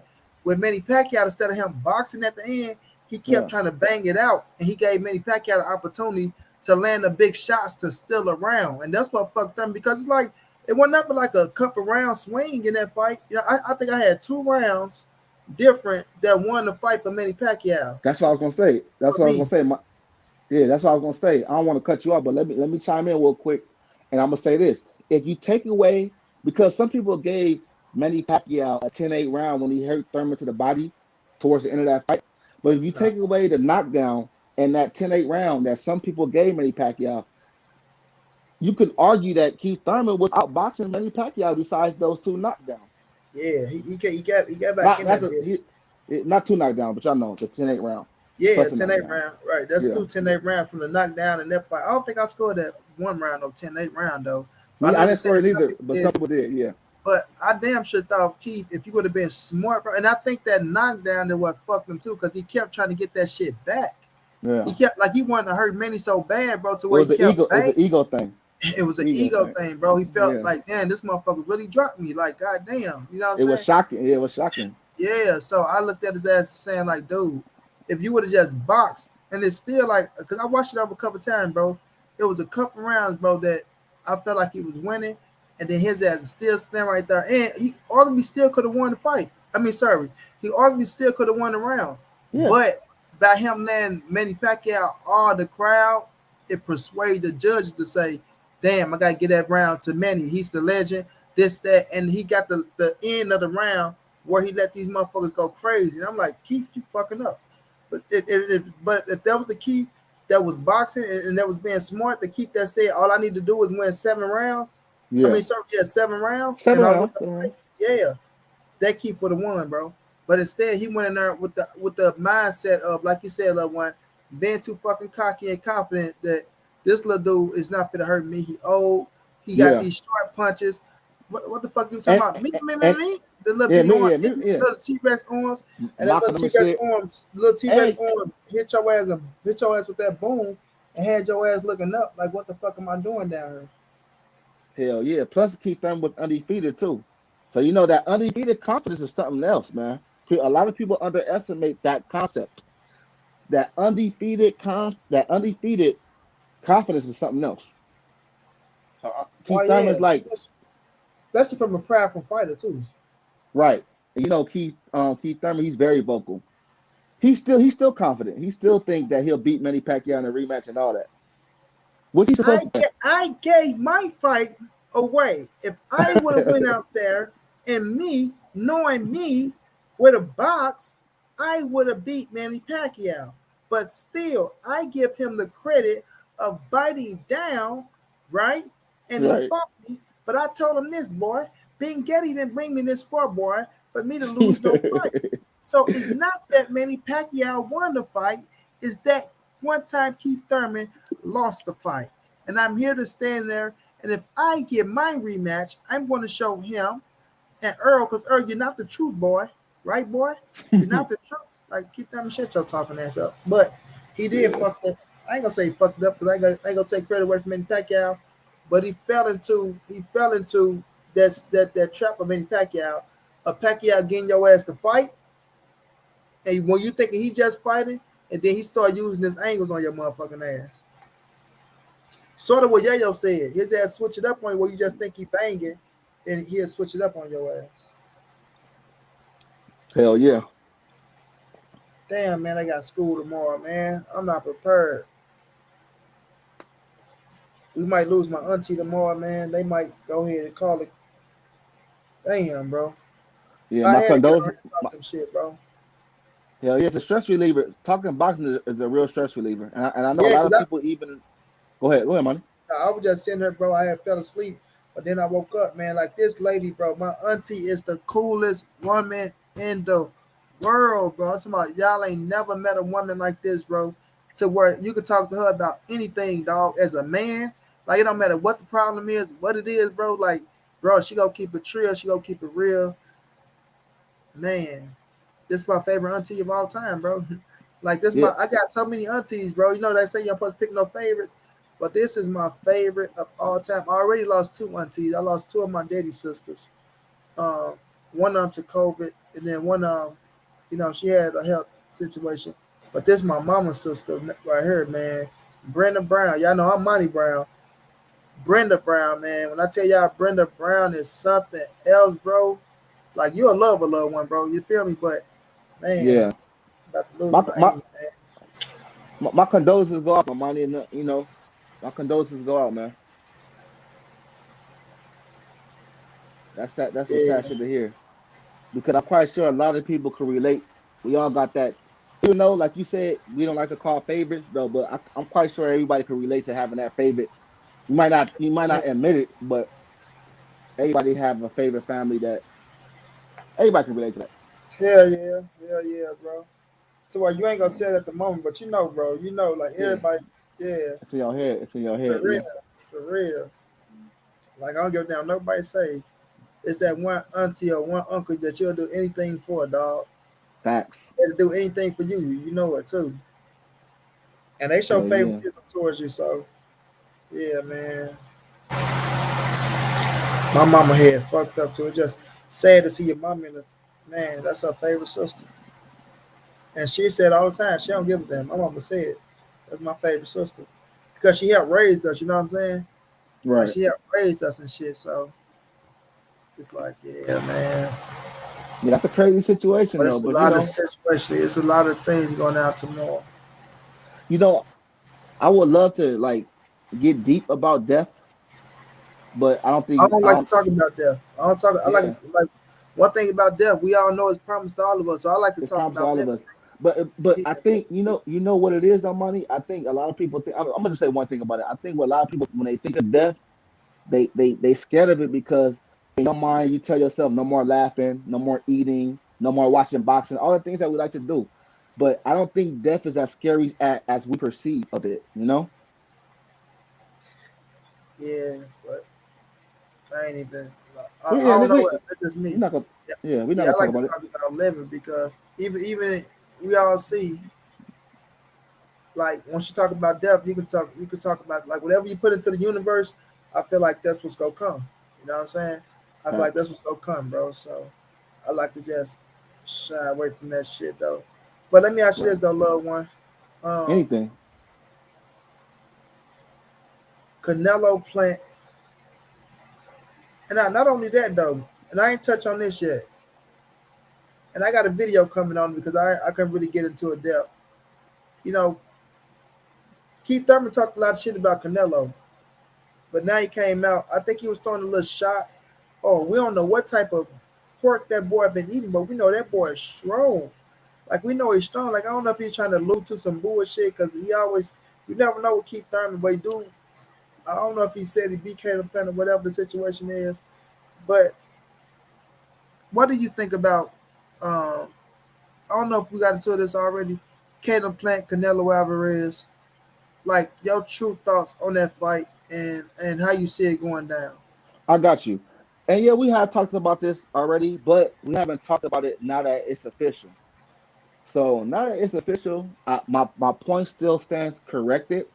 I got Canelo winning by 12 round decision. I can see Canelo stopping Caleb Plant late, but I do feel like I'm gonna give Caleb Plant the benefit of the doubt. I do feel like Caleb Plant has what it takes to survive the fight. I think just saying, Caleb Plant is very slippery, and I can see him. And we have to remember this. Billy Joe Saunders was giving not Caleb Plant, Canelo problems in that fight before the stoppage. And I feel like Caleb Plant could take a page out of Billy Joe Saunders' book, but survive the fight. If you know what I'm saying. Hmm. That's my thoughts. Yeah, I feel like I like Caleb, bro, but still, to me, and I know a lot of people might feel different. I don't see Caleb Plant being too much of a better fighter than Billy Joe and I said the same thing. Billy Joe. And them like he might got better, a little bit better, more defense, right? He probably got a little bit better, more defense. But like overall, when I just look at the fight, bro, I don't see him being that much more better than a Callum Smith or a Billy Joe. You know what I'm saying? I agree. Yeah. So people I look said at that the fight. before. Yeah. So people be looking at the fight like, oh, Caleb is this and Caleb is that. Caleb got one good win under his belt, right? And then after that, I want somebody to tell me what fight is a 50-50 fight with Caleb Plant and anybody else on his resume. You know what I'm saying? Because people like to say, well, name me a fight with Canelo that was a 50-50 fight with Canelo that you can say, oh, you thought Canelo might lose this fight. Well, Canelo got more fights that you could say was 50-50 than Caleb Plant. You know what I'm Who saying? who money? Who asked that question? That sounds like a casual question. Who the fuck Oh, asked that? Because I that's would, like, go yeah. ahead. No, it's a couple people that ask that question. They'd be like, well, Canelo haven't fought nobody that was a 50-50 fight. Well, Wow. okay. Name me a fight that Caleb Plant fought that was a 50-50 fight. You know what I'm saying? That's it. Pathway That Sport Glove is another company that will make you custom gloves. Mind you, you pay for that. Because Ugas was wearing Everlast gloves out the bag. Many custom wears gloves out the bag. Ugas is tricky for anyone. Look at this. Caleb Plant mom as like where's y'all dudes coming from? Like y'all troll, and this ain't even troll. This just the one same dude that make up 1,000 damn uh dudes make up 1,000 fucking accounts, man, just to come and troll. Plant footwork is way better than Callum Smith and Saunders. We gonna find out uppercut marks because I can't really say. I can't really say, bro. What you think about that, loved one? about what? You think Caleb Plant footwork is better than Billy Joe and Callum Smith? You know what's funny? Like it's funny that you say that because a lot of people are putting Caleb Plant on this pedestal. Billy Joe Saunders, in my opinion, is equivalent to Caleb Plant footwork, if not better.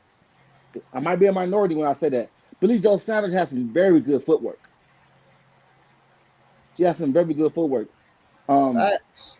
Caleb Plant, yes, he has good footwork, but who has he showed that footwork against? I see Billy Joe Saunders show good footwork against people with good footwork themselves. Willie Monroe, um, who else? Andy Lee, Dave, David Lemieux. David Lemieux Boy, he made David Lemieux look terrible. looked terrible, like an average, he made David Lemieux like a bum, and that's why I brought this up the other day, and I say this: Billy Joe Saunders has beaten better fighters than Caleb Plant. Yeah. He has. So let me ask you this, Money: do you think that Billy Joe Saunders is a better win for Canelo than Caleb Plant? Yeah. Thank you. See, if I ask a casual that question, they're gonna say, "Oh, Caleb Plant is a better win."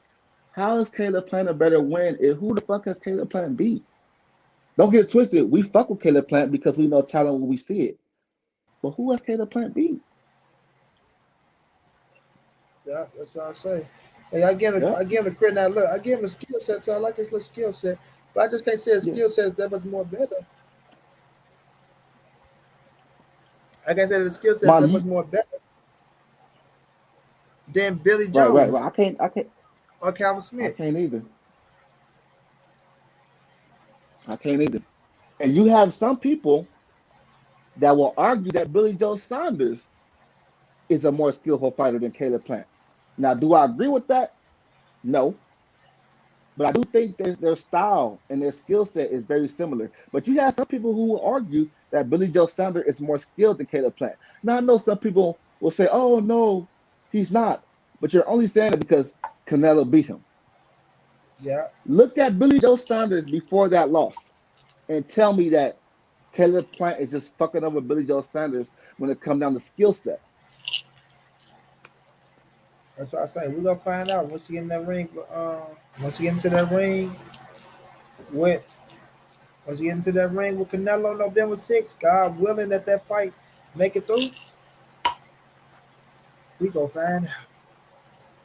Hell He yeah. got to God live up willing to that. all this hype that everybody putting on him.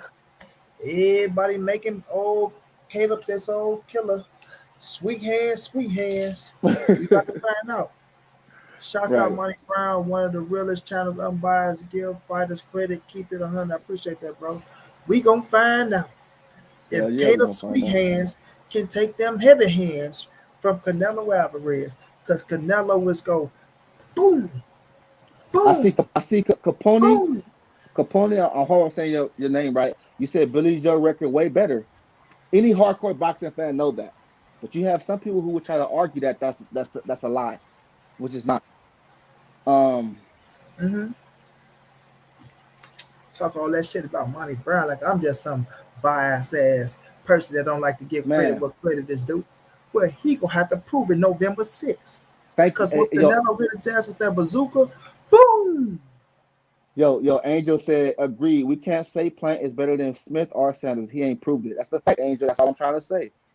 Like people, this is my thing. People like casual boxing fans is hyping Caleb Plant up.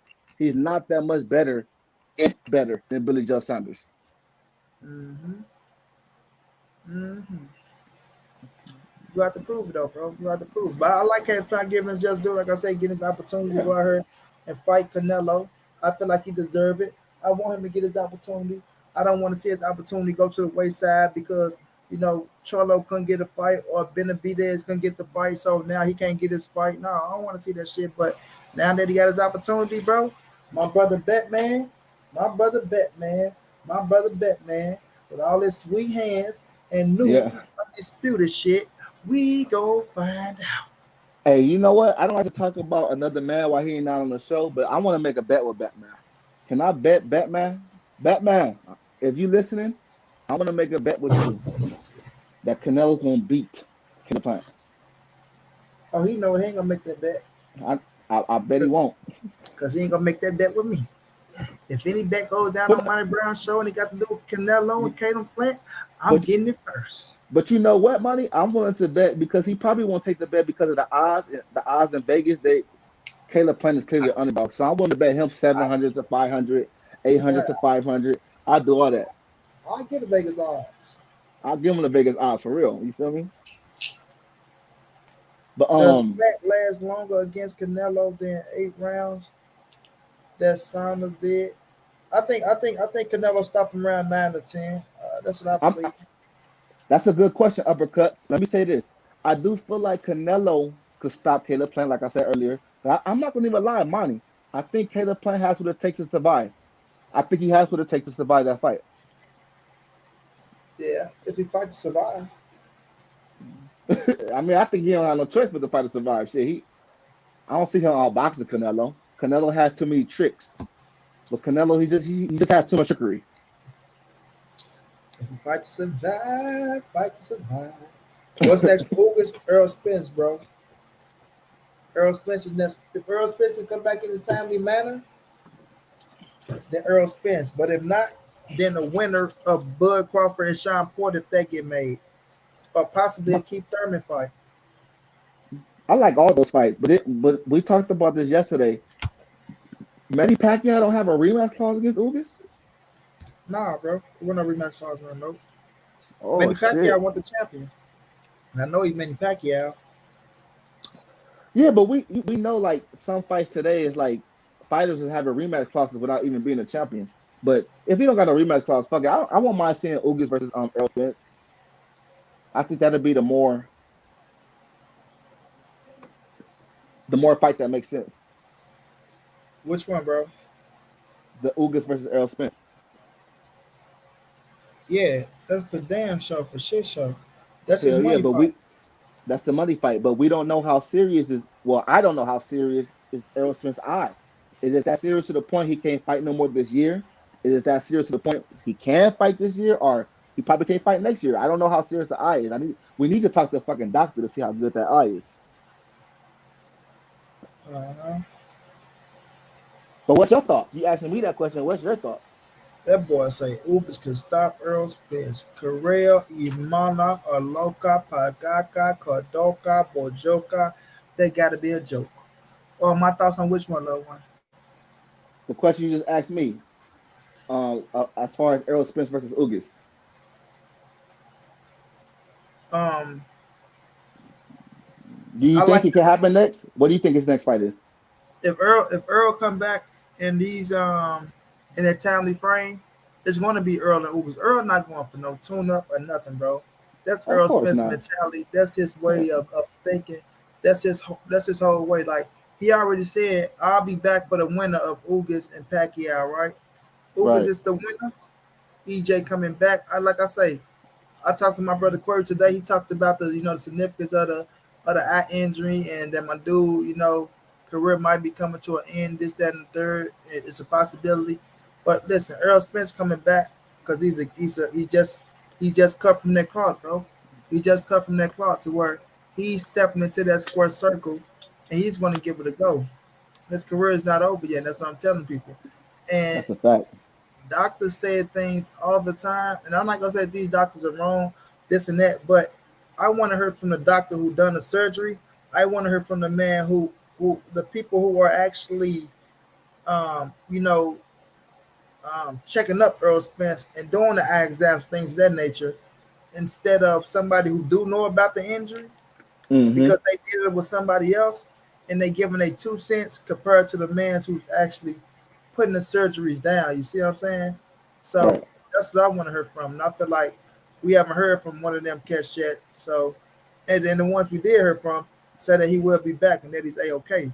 So when I look at that situation, I'm gonna put my trust into them, and I'm gonna put my faith and my trust into Earl True Spence Jr., who said that he want to come back and that he's taking on the best of the best. You know what I mean? Right. Monty, can I say this? Hmm. Because I see somebody in the chat say uppercuts, Boxing Nation. I see you said Errol is fine. Based off what proof and based off what observation? Why do you think is that just your logical thinking, or do you have proof of that? As far as that, as far as when it comes down to Errol Spence, Monty, we know Errol Spence like fresh off the car crash, he hot right in there with Danny Garcia. He could have took a tune up and then fought Danny Garcia. Fresh off the car crash, he fought Danny Garcia. So we know his mindset. He ain't gonna take no tune up for Ugas. But I do feel like Errol Spence versus Ugas is a good fight. But I feel like Errol Spence beat Ugas, man. I just feel that way. Yeah, I got Earl Spence beat Ugas too. You know, Yeah, uh, that's a you know. fact. That's a fact. It's gonna be a good one. But can I bring something up? Okay, you I got got the you. I got you uppercut. Let me let uppercut on the panel. all This right, is for uppercut boxing nation. Nobody else grab this link. Nobody else not getting on. You gonna be sitting back there, and you gonna be thinking like, oh well, why Money Brown ain't letting me on? Cause I ain't got time for no suckers coming in here with none of that word ass shit that they right. doing out here, getting people Hell yeah. channels taken and shit with all these penises, pictures of other men, the things of that nature. Can't see how a grown man can walk around here and do that type of stuff, man. You're a grown man, bro. You up there You posting pictures you of know what it other is? men. penises and things of that nature, bro. Misery loves company. I'm gonna just Hold say it on, like wait a that. minute. I don't know if that's a real uppercut boxing nation. Why you ain't got a link, bro? I mean, why ain't you rinsed up uppercut? That probably ain't the real uppercut.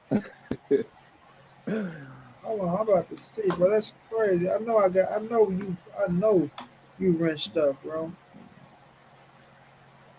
School of Skills say if you come in the fight in great shape, Plant has a chance. Canelo is slow and flat-footed. Canelo is not slow. School, stop that. And he's not. People say he's flat-footed, but he showed he can move against Triple G. He went flat-footed that fight.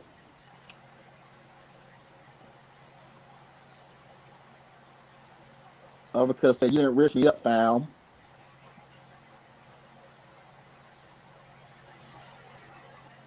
Uh, Carol say, if I'm saying your name right, what about Ugas versus Crawford? Do you know? You say new, but I know you're trying to say no. Do you know that Ugas won over Crawford? Of course, if you beat Manny Pacquiao, you can kind of win over anybody. That's why we got to show Ugas that respect. Like I love Errol, and it's tragic that his I love Errol, and it's tragic that his name keeps happening to him. I don't think I don't think he come back to a tough fight like Ugas. I also think he should have took that Denny fight so soon. I love Earl, and it's a tragic that this keeps happening to him. I like that. Mm. That's good too.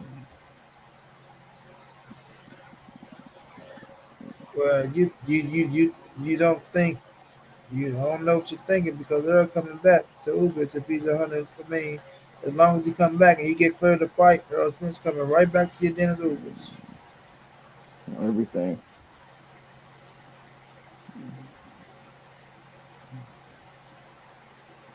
right back to your Dennis Ugas.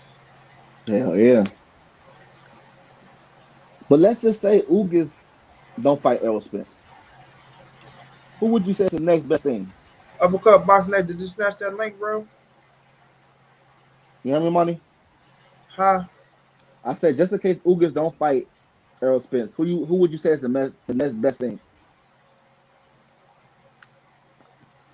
The winner of Porter and Thurman, or the winner of Porter and Bud, I mean, or even What Thurman. about Keith? So I was just gonna say Keith Thurman's a good one.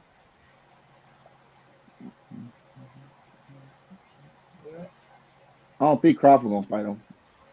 Or Crawford won the fight him because he already said they talking about put him in the ring with a damaged man unless Charlie took care of Earl Spence. So I got a few videos coming tomorrow. It's gonna be good videos, man. And Yeah. I would have put him down today. Oh yeah, that's uppercut. Hey, Man, what? uppercut, bro. I never read you up, bro. No, you didn't reach me up, bro. Man, that's crazy, man. I apologize, bro, but I swear, bro. I swear I thought I rent you up, bro. What's up with it? What's up, fellas? Chilling, but What's you up with rest up now, though. what's up with you, man? What's up? No, I was just trying. I want to chime in, man. You're talking about Earl. I think he's gonna be fine, bro. Me too. I'm a nurse. I saw where you asked, well, what was I going off of? Well, Right, I've been right. I've been a nurse for 12 years, man. And Oh, okay. yeah. So I'm actually one of the few that's actually qualified to speak on that. A little bit. Uh huh. Uh, I think he'll be fine. And I'm here in Dallas too, by the way. Uh Uh, huh. and from the severity of it, he has a high recovery rate. Um, and two, a lot of it is genetics too. He's a physically fit guy, and he's going to work hard at getting back to doing what he loves. People can bounce back from a near death experience. With the car That's wreck, true. he Good can point. definitely bounce back from this. And not only that, he bounced back and he got back in the ring with arguably one of the top five welterweights. He didn't take any tune up I from don't, that. I don't, I don't even think that's arguably. I think Danny Garcia is clearly the top five welterweight. Yeah. So Yeah. I have the utmost confidence that EJ, will bounce back, um, and re and be back. The EJ that we've always known. So he'll be back. Yeah, Yeah, I look at I'm it glad. just like I that too. appreciate. I appreciate you clarifying that I for me. look at Oh no. Earl, bro. I look at the situation. Like I go off of his vibe, right? I go off of what he's saying, how he's saying he's gonna come back, how he's saying he's not a okay, but like he's saying it's some he been through worse and things of that nature. So just even the thought of Earl Spence not coming back to the boxing game is like I never agree with that or what people saying, bro. Because just knowing that dude, right? Knowing his build up, his mentality, the way he think and the way he fight, there's nowhere in hell Earl Spence is standing at that square circle. And I'm telling y'all, he's not coming back for no tune up. No, he already said it, like Oh he no, posted on yeah. Instagram, right? I'm sorry, I ain't coming back for no tune ups. Straight nothing but big fights. And that's how he built. That's how he, you know what I'm saying? That's the cloth he made from, bro. And your Dennis Ugas will be next because they already talked about it inside the square circle. It was already signed, sealed, and delivered. Your Dennis Ugas already said that's the next fight on his list. Earl Spence, that's the fight he want. And he's not going to take a step back. And I'm not saying that Porter, Thurman, and Bud ain't good fights. But why would I take steps back when I can go in here and unify against the number one welterweight in the world with two world titles on pay per view, even in Dallas, maybe in Vegas? You never know. And it's another big ass payday for me. Like I'm not gonna make a bigger payday with nobody bigger than Earl Spence right now. And Ugas ain't gonna pass up on that payday, bro. Being 35 years of age, just coming off a Manny Pacquiao victory, getting a nice check from there, he's gonna capitalize on that and get another big check with Earl Spence, bro. And that fight, and I do believe Earl Spence will be back in time to fight you Dennis Ugas next. That's just me though. Yeah, I agree. I agree. And one can argue that uh, Yordenis Ugas may have uh, it might have been good for the division that he did win because had Pacquiao won, who's to know how long Pacquiao be out the ring? Might Mm-hmm. have his political obligations coming up, so Yeah. we don't know the time frames on that. When it's going to start or what. But at least now that Ugas is unquestionably the WBA champ, super champ, Mm-hmm. and it's an easy fight to get made. You know, so Oh, of course, yeah. why not go ahead and do it? That's a fact. And the fight was already like Ugas and Earl to tell you before Manny Pacquiao stepped in. That was the next fight for both of them. Yeah, That's why I say God working mysterious ways, bro. Came back. I mean, man, Lord knows I wanted that to be Earl Spence Saturday night. You know what I'm saying? Earl was going Everybody. like Earl would have closed the door on Manny Pacquiao career. Closed the door. You feel me? Manny was done. Like looking at what Ugas did and knowing Earl Spence style, knowing what Earl Spence was going to come with, knowing the work he put in, bro. I don't have no doubt in mind that Manny Pacquiao would have retired after Saturday night if that was Earl Spence in that square circle. I know Errol Spence has to be looking at that fight like, damn, I wish I was in there. He got to be looking at that fight like, if that was me in there, I probably would have stopped Pacquiao.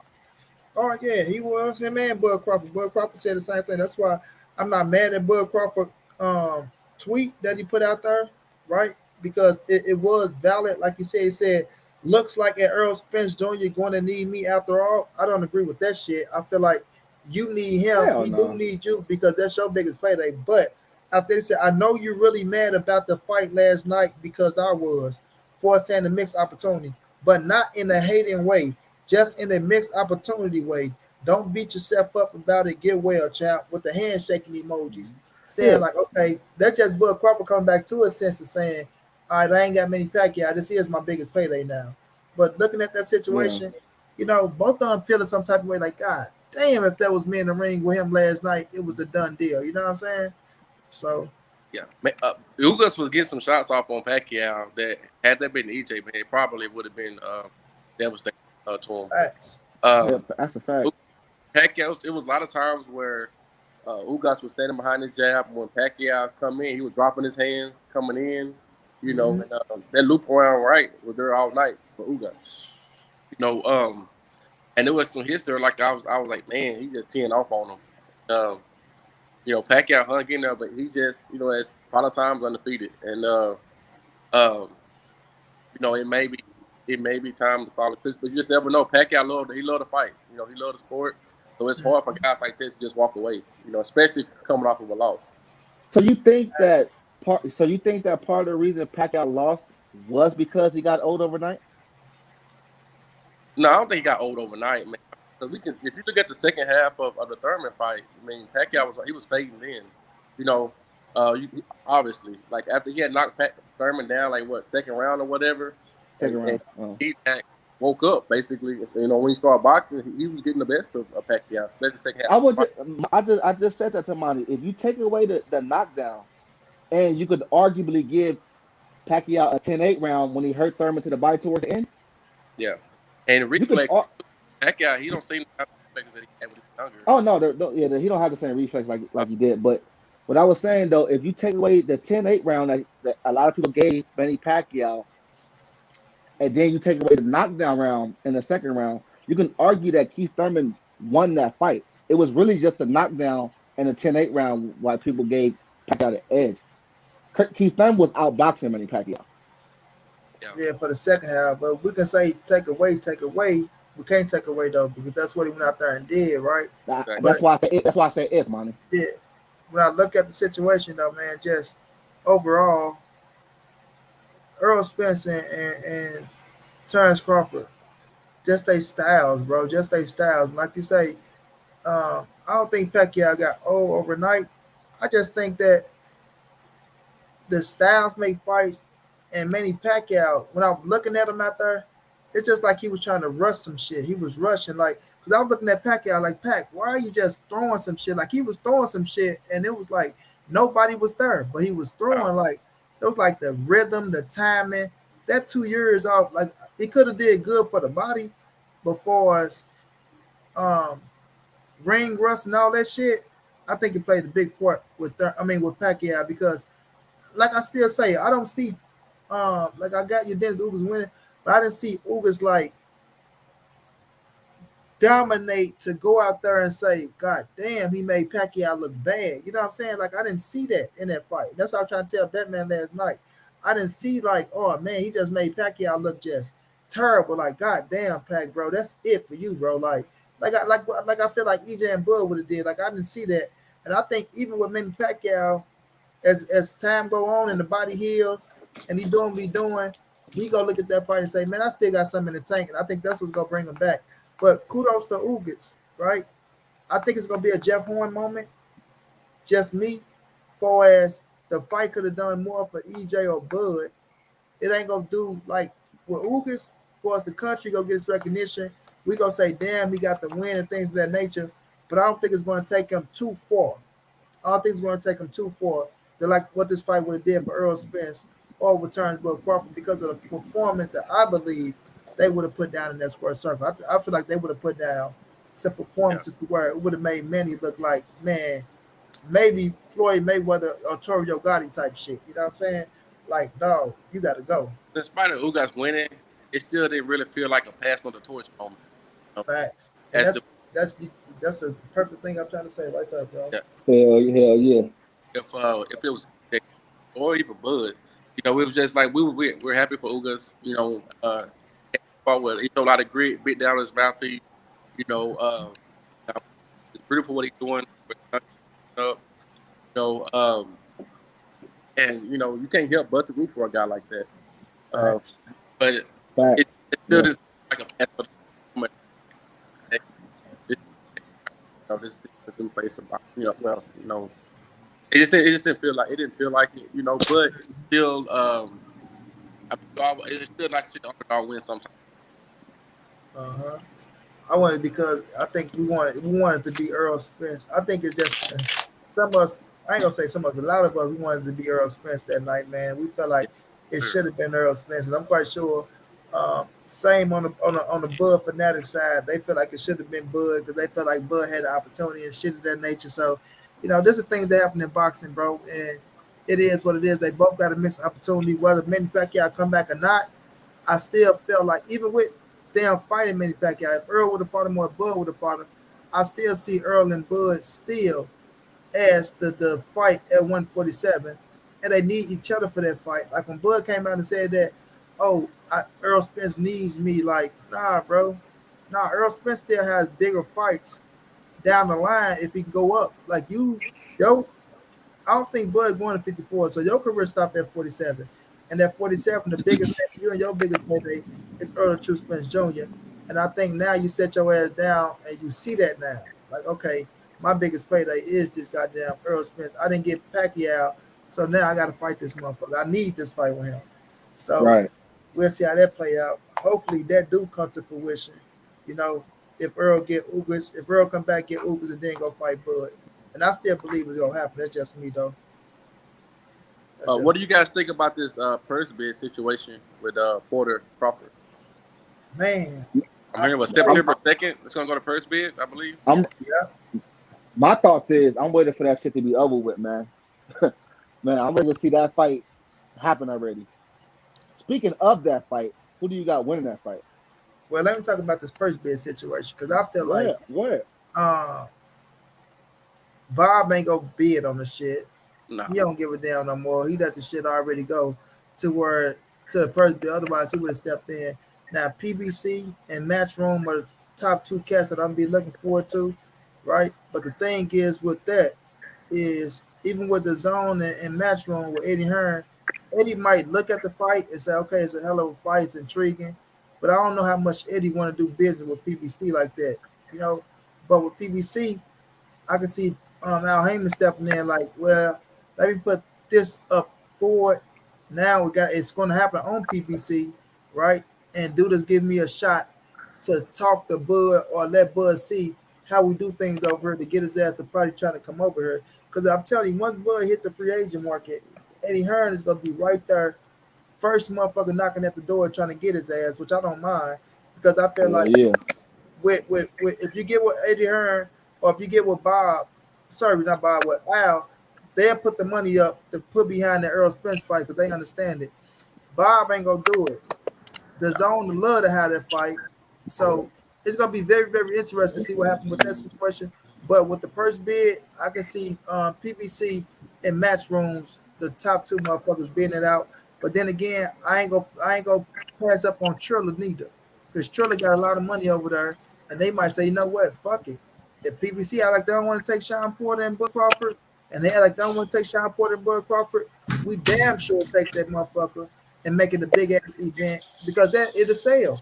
It will sell. If you put the right Yeah. thing behind it, it will sell. So I think somebody gonna Hell pick it yeah. up. I don't think we're gonna miss out on it. So just me, I think somebody gonna pick that thing up, and I think we're gonna end up getting a fight.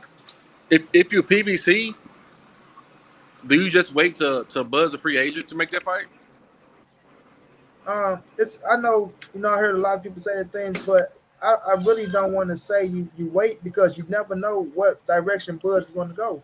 That's the thing. Like we can wait till he's a free agent, but do we sign his ass? Is the question. Could we get him, or do we go a different route? Now another thing is I know they wanted to see Sean Porter fight Jamal James. I know they had that situation going down, but do you really want to miss out on the Bud and Sean Porter? Like right now, that can be a hell of a fight that you can make happen because it's still y'all fight at the end of the day. But if y'all have them over there or not, it's still y'all fight. You know what I'm saying? Win, lose, or draw. So because you won the purse bid, so everything is our way. Whatever comes out of whatever Bob Arm get, if he do get it right, which he will because he got Bud still up under him, that comes out of Turnbull Crawford situation. You know what I'm saying? So whatever y'all put up for the fight, it'll still be like y'all putting up for the fight if it was with y'all. So Yeah. I look at it as it's an opportunity for Sean Porter. What do Sean Porter want to do? Do we tell Al Heyman? Well, we know Al go run the show, but do we tell Al, man, I want to get this fight now because I don't know if Bud is going to go elsewhere. He started doing the fucking UK situation or what, but make this happen for me now because that's what I want now. You know what I'm saying? So it's gonna come Right, down. It's gonna right. be a very interesting, intriguing situation. So, but the good thing is we almost here to see. We almost here to see. Yeah. That's gonna be a good Hell one. yeah. hmm It's gonna be a good one. Yeah, but my brothers, man, I've been going for 3 hours, bro. You know, um, love to stick around for another hour, but I'm getting tired as hell. When I got school tomorrow, and we got a real situation going down with my auntie tomorrow to see what the decision gonna be. So I got a hard fucking Monday, bro. So my brother, uppercut man, you can come on anytime you come through, bro. You want to jump on? Just let me know, champ. I'll drop the link for you, bro. So, But let the people know where they can find you at, bro. Give some a few last words. Uppercuts Boxing Nation on IG. get ready to start get my YouTube thing going. We'll be dropping some content. I mean, y'all see me at the fights. You know, I'll be going live at the fights. You know, and Yes, sir. I'll be taking you guys inside the fights with me. I got a Facebook group called Uppercuts Boxing Nation. We can hop in there and we debate. You know, I call them spar session where we go back and forth. You know, more than welcome come in. I got fighters in there, uh, referees, trainers. Mm-hmm. You know, we just do it. We all family, man. So hop in there, man. You know, You and got good the clean page boxing. up? You got the YouTube page up? Well, I was just getting it started. You know, I've been having some other things Okay, yeah. going, so I had to put it on I was hold gonna for a say little something bit. on that. But now we ready to mash the gas on that, man, and get it going. Yeah, No doubt, man. Let me know so I can subscribe, bro. Come through, Show, rock out with you. show. Yes, hell sir. yeah. My brother, loved one. Last words that people know they can follow you. I got you. I just want to respond to something Uppercut just said. Yeah, man, get that YouTube page popping, man, because the insight you have, as far as you told me earlier, being a nurse and all that shit, people, especially hardcore boxing fans like us, we want to hear that type of shit. You Oh, for know, sure. that's the type of shit we want to hear. But as far as my closing thoughts, Monty, I appreciate you bringing me on your platform to talk boxing. This shit is fun. Um, Instagram, Love and Hate Combat and Drama. I got a YouTube page called Love and Hate Combat and Drama. Got another YouTube page called Love and Hate One and Always Matters. That's my closing thoughts. Yes, sir. Yes, sir. Man, I want to appreciate everybody for coming through, showing love, fam. I appreciate y'all as usual. Man, we went for 3 hours. I supposed to go for 2 hours, man. It always become an extra hour around this camp. For some reason, it always become an extra hour, though. But, man, shouts out to my Yeah, boy, Yayo, man. If y'all want to go, if y'all enjoy my dude, Yayo, and the knowledge that he dropped today, you know what I'm saying? That's my guy right there, man. Y'all go follow him at Yayo Vegas up on Instagram. That's YEYOVEGAS, all one word. I know he jumped off here to go kick it with the missus phone going there, but Yayo came through kicking it with me for a while. My dude, May 4th, I see you out there, my brother. What's going down, child? Right? But I want to appreciate y'all, man. Everybody came through showing love in the super chat. I appreciate y'all. Much love, much appreciated. You know what I'm saying? But I got to get up out of here, fam. So we will be back. Well, I don't know. I'm going to see about tomorrow. I'm gonna say about tomorrow, man. Tomorrow might be a hard day, so we will see, man. We will see. But I want to appreciate y'all for coming through. Like I say, y'all keep me strong. Y'all keep me pushing. Y'all keep me motivated, man. Thank you to everybody who watched the videos, coming through, smashing the like button, things of that nature. We got, a lot of cats secretly hating. I can respect the ones that come flat out and hate in your face. But we got a lot of cats that secretly hate, act like they rhyme with you, but they really want to see you fail. You know what I'm saying? But don't count Monty Brown out, bro. Because I ain't gonna do nothing but prove you wrong. Every time. I'm gonna prove you wrong. School of skills, no doubt, fam. I appreciate you, child. But y'all know what it is. This your boy Money, man. This the NSBC movement. Ain't nobody safe in these streets. Hit the thumbs up, subscribe to the channel if you want to donate OG money on Cash App. TreyHunt52 at gmail.com on PayPal. If not, just tell a friend, hit the subscribe button, like, comment, share the videos. And y'all know how your boy get down, man. Big dog status, family. Y'all have a good one, fam. Much love, much appreciated. I'll check y'all tomorrow, fam.